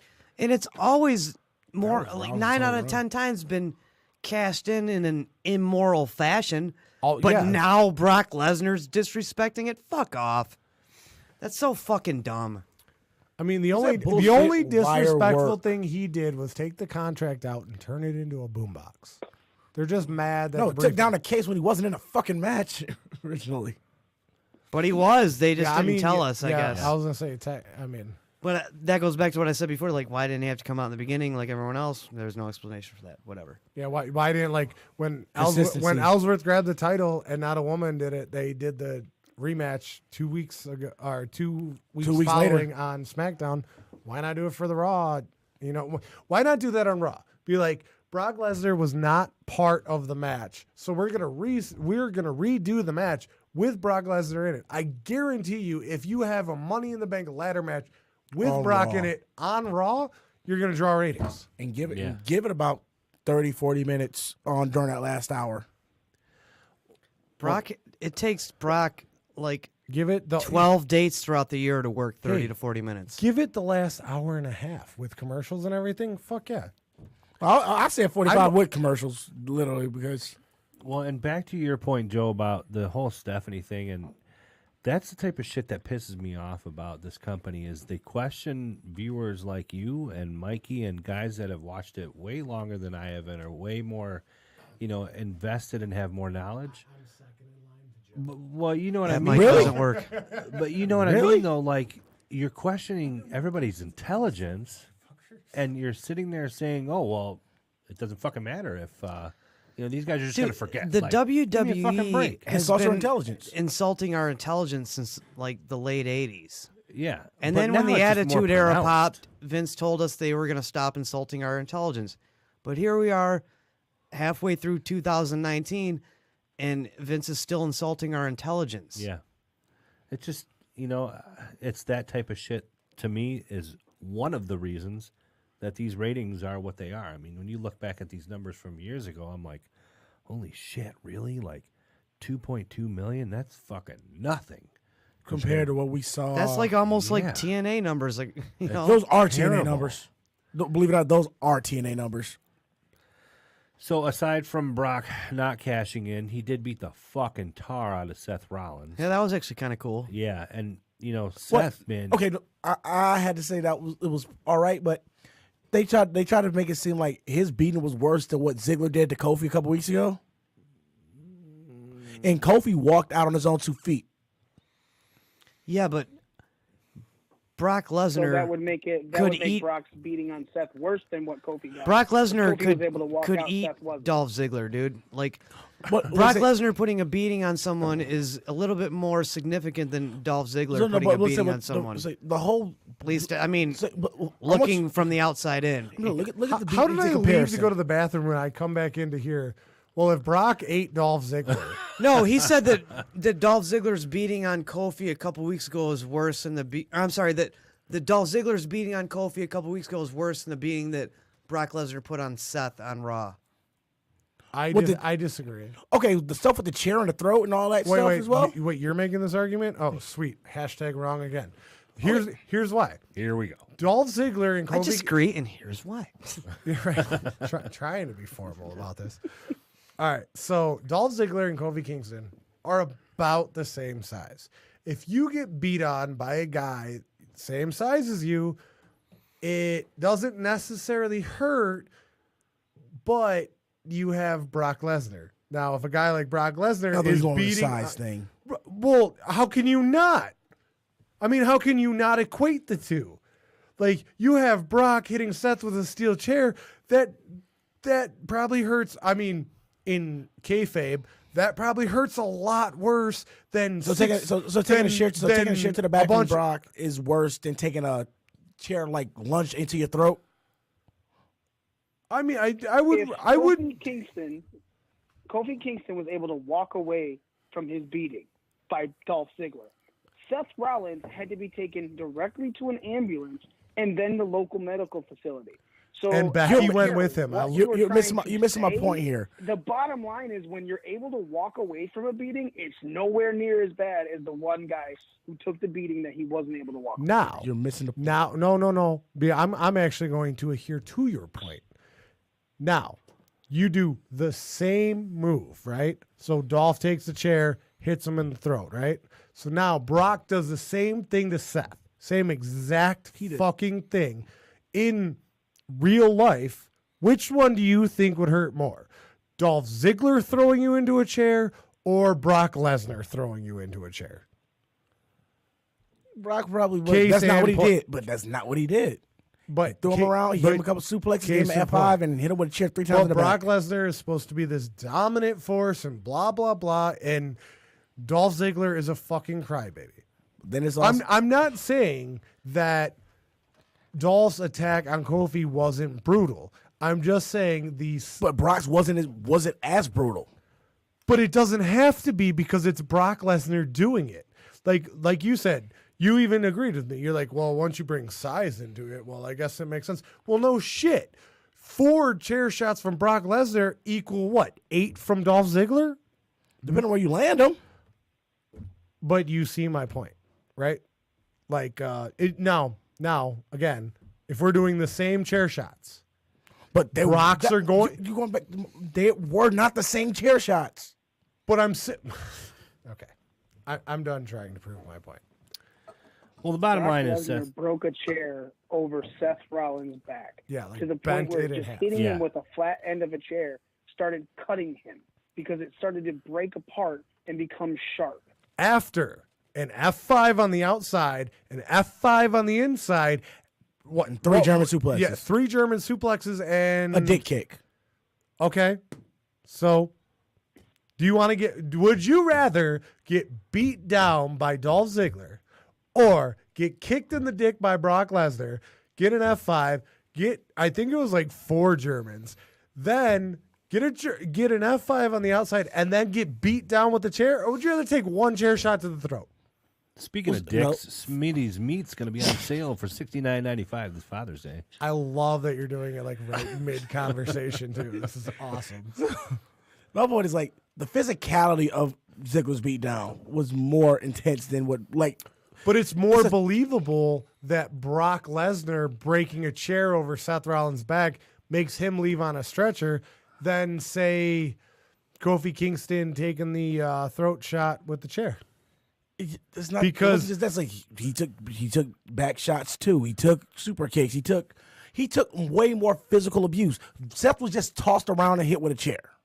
You know, in comparison, I just realized that I'm not going to win this argument because Kofi's black and Brock is white. That's a physicality. No, my point is the physicality of both beatdowns in general. So would you rather get tossed around, or would you rather get the shit beat out of you, like punched and kicked and take the shots with the chair and get hit in the throat with a chair?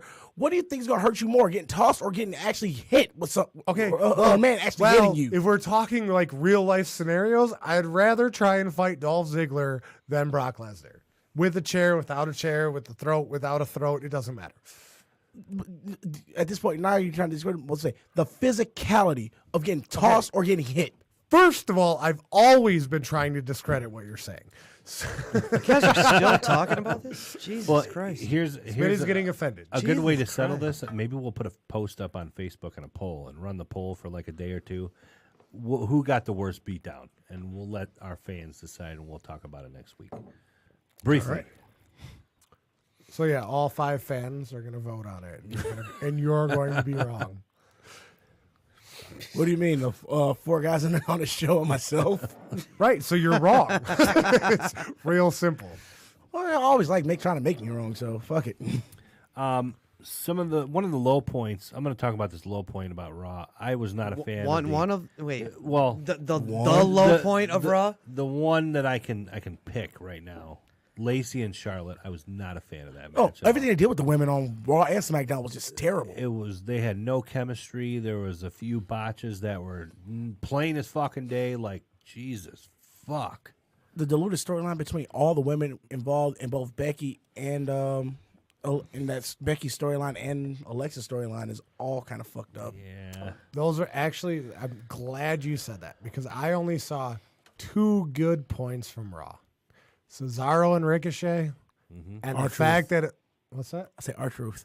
Well, no, because all they did was replay the clip from online. No, when after the beatdown, when he pulled out the table and Truth was there. Oh yeah, that was pretty funny. I don't think I saw that. Oh, he pulled the table. He pulled the table out. Under the ring. After Ricochet wins, Cesaro starts beating down Ricochet. He goes for a table, and he pulls out the table. Truth is like laying on the table because that's where he's been hiding the whole show. No, okay, I do was remember actually that. pretty funny. Yeah, okay. So 3 things then. The fact that Alexa Bliss might actually wrestle again. Well, she did. Does on SmackDown. Yeah, well, she was in her gear on SmackDown. Dude, she got physical on Raw. They wouldn't let her do that if she wasn't cleared. Right, that's my point. So that, the Ricochet and Cesaro match, even though they're going to play this one out for me, but I still like watching it.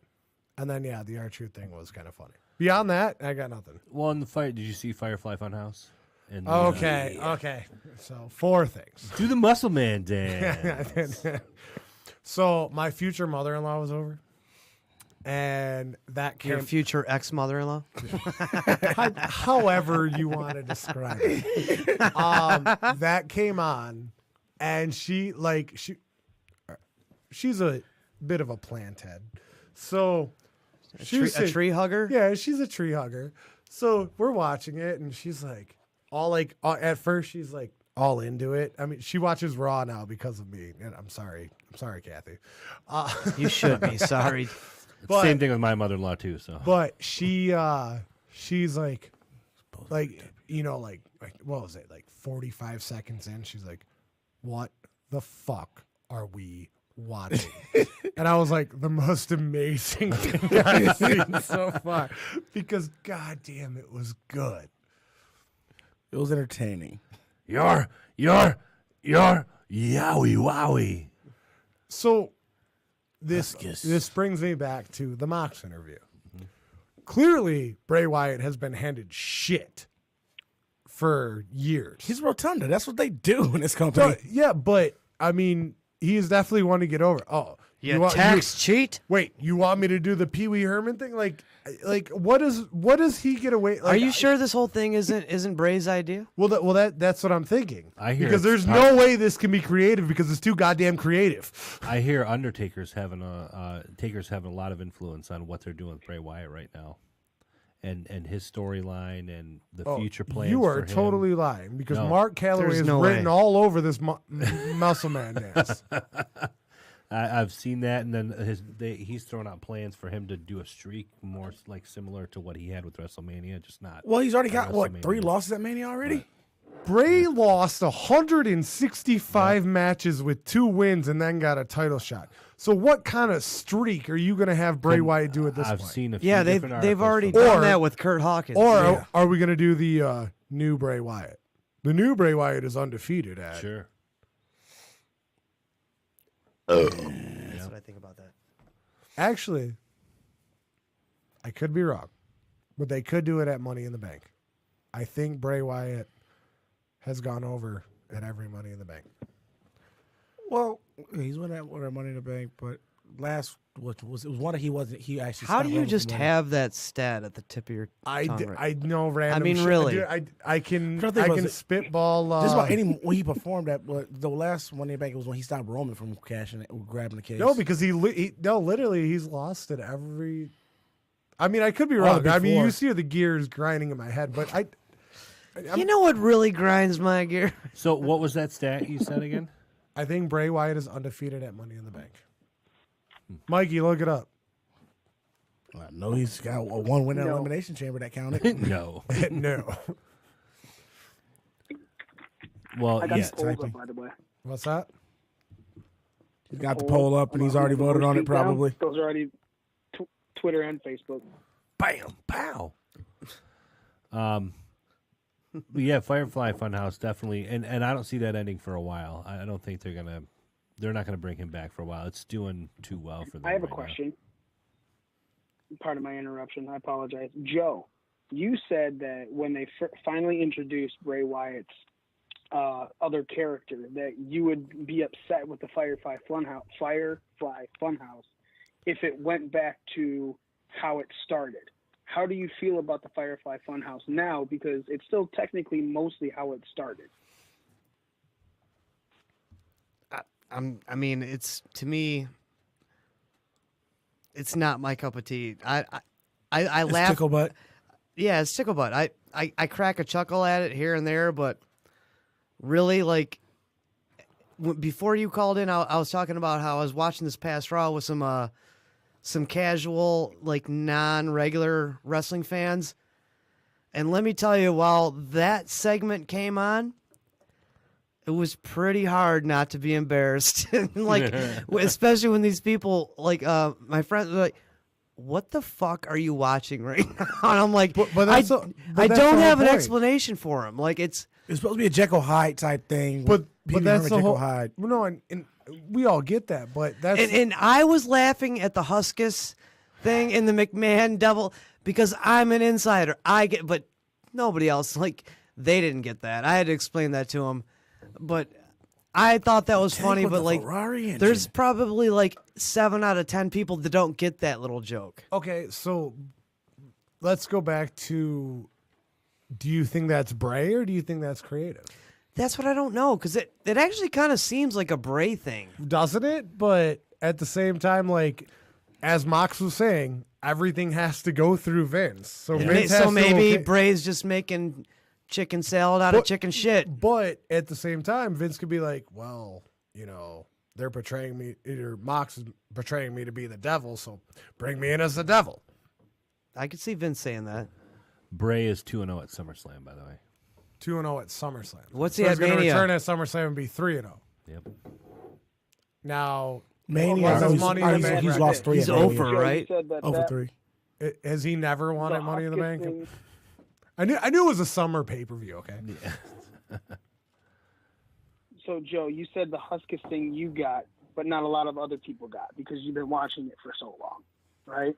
Well, I would just say, like, some casual fans are not going to get that. Right. Yeah, anybody that doesn't know Husky Harris won't get the Husker part. And that was a long time ago. Now that was the original Nexus. That was the original NXT episode. Well, let me ask you this then. So if you go to a movie, right, and it's like, okay, when we watch movies when we were kids, and then we watch them again as we're adults, we catch a lot more shit that we did not notice the first time because some of those kids' movies are partially directed, so have jokes directed for adults to get as well. Same This goes with way, TV shows. Yeah, Bronco's Modern Life. There's a situation where no matter Married with who's Children. watching it, Dude, you're going to find some They entertainment. did a Game of Thrones sketch on Sesame Street. They did. They did a Game of Thrones sketch on the Edge and Christian show. Sorry, Mikey. Go ahead. But what I'm saying is that everything about this it's not supposed to be fully entertaining for one demographic. It's supposed to be entertaining at parts for every demographic. So everyone. So is watching it every can walk aspect away of from every it wrestling finding- show. But that's what I'm saying. Is so you're saying that you can't No. make the What I'm argument- saying is, when I'm watching this with casual wrestling fans, you know how they always say, if you wanted to convert a non-fan into a fan, what would you show them? Bret and Owen WrestleMania. Well, this would be the exact opposite of what I would show them. No, see, I disagree because that depends what their cup of tea is. Now, if I was going to show them this, I would have to show them everything from the beginning so they understood it. But so if I want to show them this, I got to show them like 8 years worth of material. No. Whatever. When Firefly Funhouse started. Yeah. Oh, okay. Yeah. I thought you were going all the if way they're back like, to Husky Harris and stuff. No. Like, what the fuck is this? All right, this is how it started, and I mean that's how I got into wrestling. I didn't start at the beginning. I jumped in and was like, "Oh, this is really cool. Well, This is really cool." You Abraham should check this." Lincoln used to be a wrestler, so I doubt you started at the beginning. My point is, I didn't even start at the beginning of Coliseum video. I started watching wrestling in '91 and loved Shawn Michaels and was like, "Oh," and my neighbor who had been watching it with his dad since he's been born was like, "Oh, you really like this? Go check this out. Go check that out." Da da da. Now I'm a fucking fan. I mean, like that's how I started, and that's how I know all my history. Like, I went back and Coliseum videos. I've been watching wrestling since you've been shitting yellow. Boy, yeah, probably. I mean, that's when fucking Hulk and Andre went at it. So I believe it. Before that, then. I know. All right, you're old. All right. Well, Smitty meets.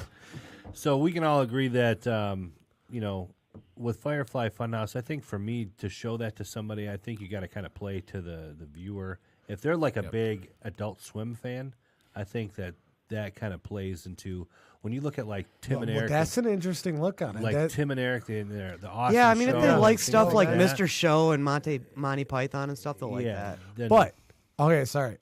Mikey said this plays to a lot of different demographics. I don't think it does. Yeah, this isn't something I would show either. kids. Like kids don't get it. Where this kind parents complain about this it. kind of plays to your smarky audience, like Joe was saying, that knows Husky Harris. But it is also something that other people can get into. Like, oh, what's this? This is different. Like, what's he supposed to be, Mr. Rogers? Oh, what the fuck is that? Like other people can buy into it, but I don't think this is directed for every demographic. I think this is directed at like the smarky demographic, and it kind of like trickles off into other things. But they also targets an older demographic in general because kids don't know what the fuck Pee-wee's Playhouse or I think shit like that. People that have been watching it for My a long non-wrestling time. friends thought it was stupid. People. Well, that your have been- non-wrestling friends are stupid. They don't watch wrestling. We're actually part of a very small percentage of the population, in case you haven't Well, noticed. fuck the rest of the population. Fair Tell them to enough. suck on Smitty's meats. $69.95. What a great segue that was.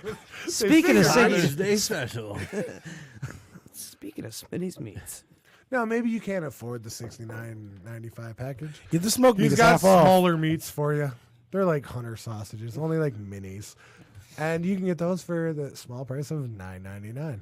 Call now and you get 10 free sausage pancakes. Smitty will even cook them for you. We will give him to you to cook them for you. So you guys talked a little bit about when we first started talking Raw and SmackDown about Goldberg and Taker coming into the ring, taking 10 minutes between the lights dipping and the lights coming back. What did you on think of Taker's promo on Raw, real quick? I thought it was typical. Same typical bullshit he's been doing for years. Well, shit a he lot of comes out people and says. shit all over it like it was the worst This thing in was the nonsense. world. No, it definitely This was wasn't. Wait, and then I watched nonsensical. Wait, are you about to stick up for Taker? Well, no, because I never watched anything live, and like the hoopla online was like, it was like the most embarrassing, worst, awkward promo ever. Oh, I wouldn't go that far. Well, I'm just saying What I was reading before I watched it, and that's what I was. They cut him off mid-sentence at the end, and then I watched it. I was like, well, God, it wasn't that terrible. Wait, like, they cut him off mid-sentence? Was he on the Wade Keller that's what report? I don't think they cut right. him Yeah, off. It just was it Jon Moxley in mid-sentence explaining like a really fucking captivating well, story?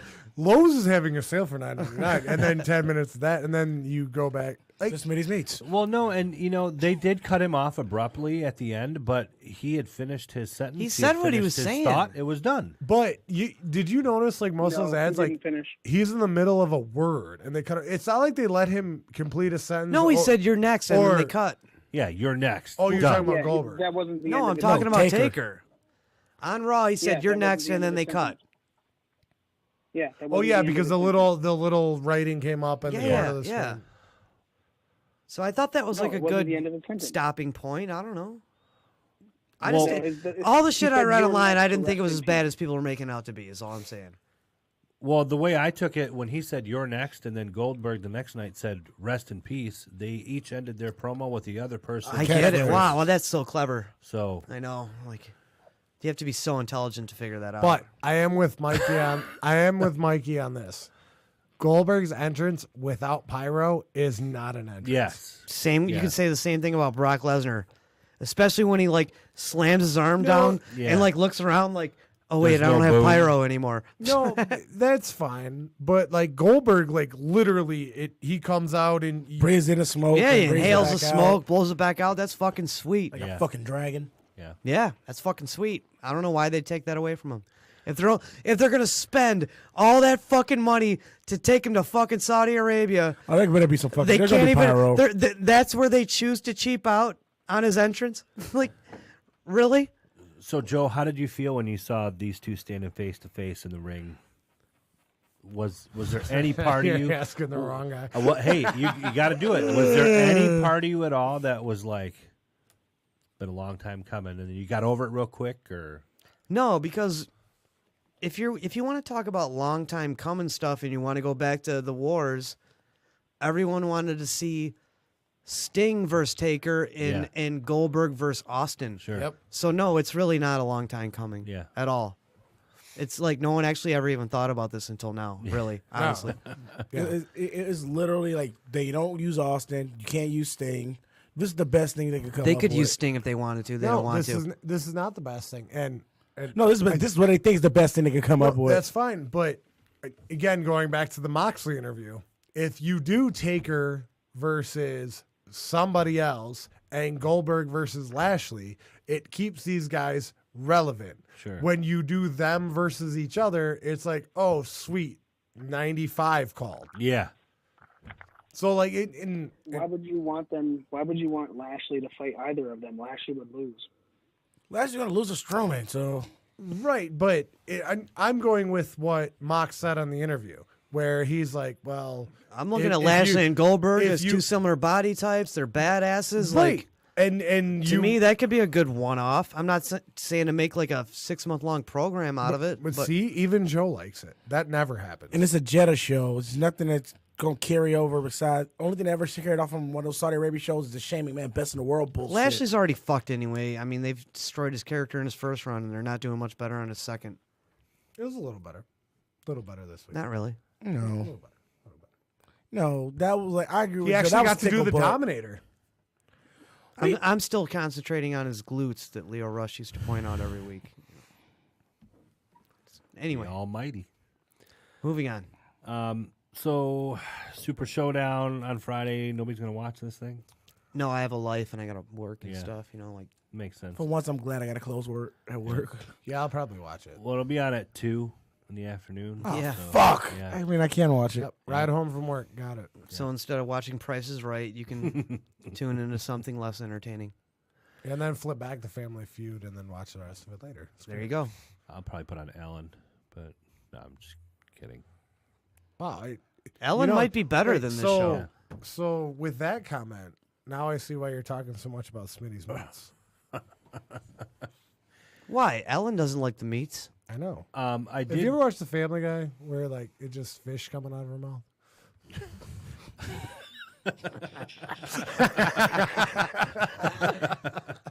So yeah, I know. I did see something today before I left work that Natalya and Alexa Bliss have been flown out. No, they're apparently making the trip to Saudi Arabia, and there's rumors they could have a match, even though women are not allowed to perform out there. Right. Well, no, the last two that had Wouldn't a match, that be something? They just got like shot by AK-47s right in the middle of the ring. That's the way to get rid of. That's the way to stop the deal. Now, I guess that didn't go wrong. Who was it that had a match? It was Sasha and who?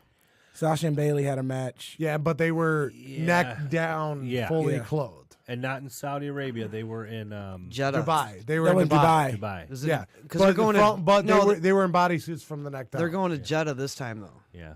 I don't know if that makes a difference. I'm not. I don't know either. I don't know what the law is over there as far as all that goes. And then I saw a picture of the stage, and it looks exactly the fucking same as WrestleMania. Just the screen isn't curved. Well, now, yeah, you know, now it's going to be the equivalent to WrestleMania or better. No. They stopped doing the or better. They just start the equivalent. That's what they started saying now. That alone should make you want to watch it, dude. Marketing 101 would tell you not to have that approach. Like, this will be the biggest thing since your biggest show. That's like one of the first things I've learned, like as being a salesman when I was 22 years old, is to not have an approach like that. Yeah. Like, but here's your, as Moxley pointed out, here's your fucking genius, McMahon, with his fucking genius marketing game, equivalent to WrestleMania. Say this is going to be just as big as our biggest show of the year. Way to devalue the fucking show that like literally defined your fucking company. brand. Way to just shit on that. You know, the past 36 years of what made your company. You know, but that's cool. You know, can XFL just start and fail again? So succeed. It's got to be successful. Succeed. It's got to be successful. Let it kill the NFL. Let it just blossom and bloom into the greatest foosball league of all time. And Paul Levesque takes over. He hate me's jerseys number will be hanging up in the domes for years to come. The McMahon Lombardi trophy. They're counting on Smitty's meat sponsorship. I mean, for fuck's sake. Now look, my meat goes a lot of places, but not there. That was pretty good, actually. And just like in real life, Smitty's meats come unwrapped. And hot. That's not true. Make sure you cook them fully. Don't You worry might about ca- you might catch something. Don't worry about the bumps; they go away. But then they come back. But then they go away. But then they come back again. And then they come back. Then Smitty's meats are 100% disease free. Hey, calm down. They're peppercorns. Smitty's meats are 100% disease free. The The Colonel's thoughts and 11 views secret expressed on spices. Breaking We'll Down the send Ring. you a special ointment to dissolve the pepper. We mean marinade. Call now, get a second tube free. Press on tube steak. The last thing I want to talk about, just real quick, Breaking Down the Ring is doing another event at Buffalo Wild Wings for Stomping Grounds, June 23rd, 7 o'clock. Buffalo Wild Wings, downtown Detroit, 1218 Randolph Street. We're going to be there. It's not going to be a huge event like our WrestleMania bash, but we're going to be Way there. to hype You can it up. watch. Well, I'm just saying. I'm just being honest. You know what I mean? The last one for Money in the Bank wasn't bad. Yeah. I mean, we had our own little section. The whole corner of the bar was ours, pretty much. Well, yeah, but I was like about 14, 20 people or whatever. But that's for a non-event kind of thing. We're going to be there with the Knockouts and 3 Counts podcast, right? They're going to doing a damn thing. Watch the pay-per-view for free. I mean, fuck. You can't beat that. Well, yeah, especially when you get wings and stuff, too. Right. Fucking do it. It's good time. Beverages. And it's better than Smitty's Meats. Well, see, how you going to endorse something and try to bury the product, you dumbass? I have not been endorsing it. I've been burying it this whole time. Let's get it right. It's a bold statement. But I think that's it. I think we're good. We've hit all the low points of Raw and everything else in between. So, SmackDown wasn't even worth mentioning. The last segment, the lights on, lights off. We covered enough. What we wanted to cover with that. Yeah, I mean, I don't know. That is literally the only thing I watched on SmackDown. Yeah. Like, dude, before you got here, I was saying, like, I watched, like, the first 20 to 30 minutes of SmackDown, and then I was, like, needing to come here.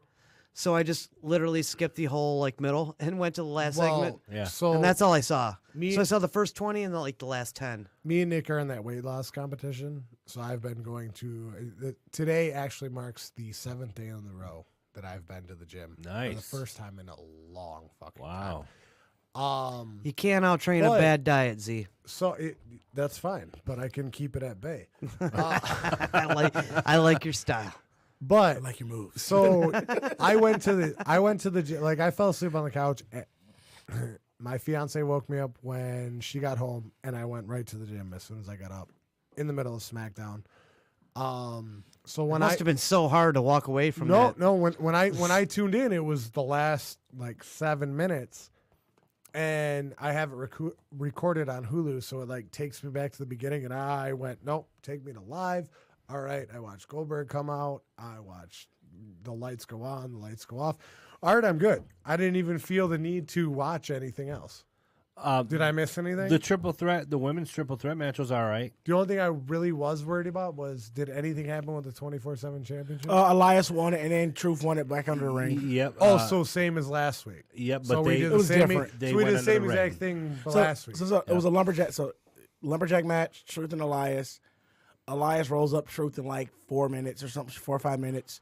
When the 24-hour rules go back into effect, everybody starts jumping Elias. Elias escapes the ring. Go goes back. under the When ring. is it not in effect? When is the Shane, match? When Shane McMahon makes some bullshit. So Shane McMahon made this whole rule about 24-hour. Only for Elias. It was only for Elias. Yeah, it's only for Elias. Okay, so after Elias wins, the whole crew, like everybody, all the lumberjacks jump in. He rolls under the ring, and next thing you know, you hear the bell ring. I really and Truth comes back out with the overcomplicate title. wrestling these days. I know. I will say this though: when this championship first came out, Nobody gave a shit. I was not a fan, and R-Truth made me a fan. Like he does with most of the shit. He's good at that. Well, again, going back to the Mox interview, he goes, R-Truth is happy as fuck. Yeah. You give him anything, he's like, all right, I got fucking this. do it. Yep. But honestly, like right now, he's like the longest reigning and the 3-time. Yep. 4 3-time. times because He lost it to on the Ginger. golf He course. lost it twice to Elias. Yeah, so 3. Plus the original time he won it. So 4, yeah. 4 times. And I think he lost it somewhere else in there too. No, he But didn't. but I'm just saying he's a 4-time champ. He's had the longest reign. And honestly, who else do you really want to see as your 24 champion right now? Maybe Drake Maverick, but not now. But only for a second till Truth wins it back. I think he has. Speaking of which, where the fuck are the authors of pain? Well, the one was injured. Yeah, he's injured. Yeah, Razor was. Oh, I think so he's- first no, it was but a visa problem. Now No, he's I injured? think he's getting ready to come back though. But I mean, dude, when they took fucking Paul Ellering away from that team, They took everything away from him. They fucked that team. I don't understand that at all. And then it's not like they gave Paul Ellering another team in NXT. Like he's just been off TV. No, and then we were all. I mean, this is now we're sidecasting, but real quick, we were speculating like, was it Paul that wanted to go off the road or was it them? And then we found out it was them that took him off the road. And then that was just like, it was like, well, you guys just killed AOP. Yep, like so. All you had to do was leave Ellering with him. That mic is off, Z, you retard. Second time tonight. We love you.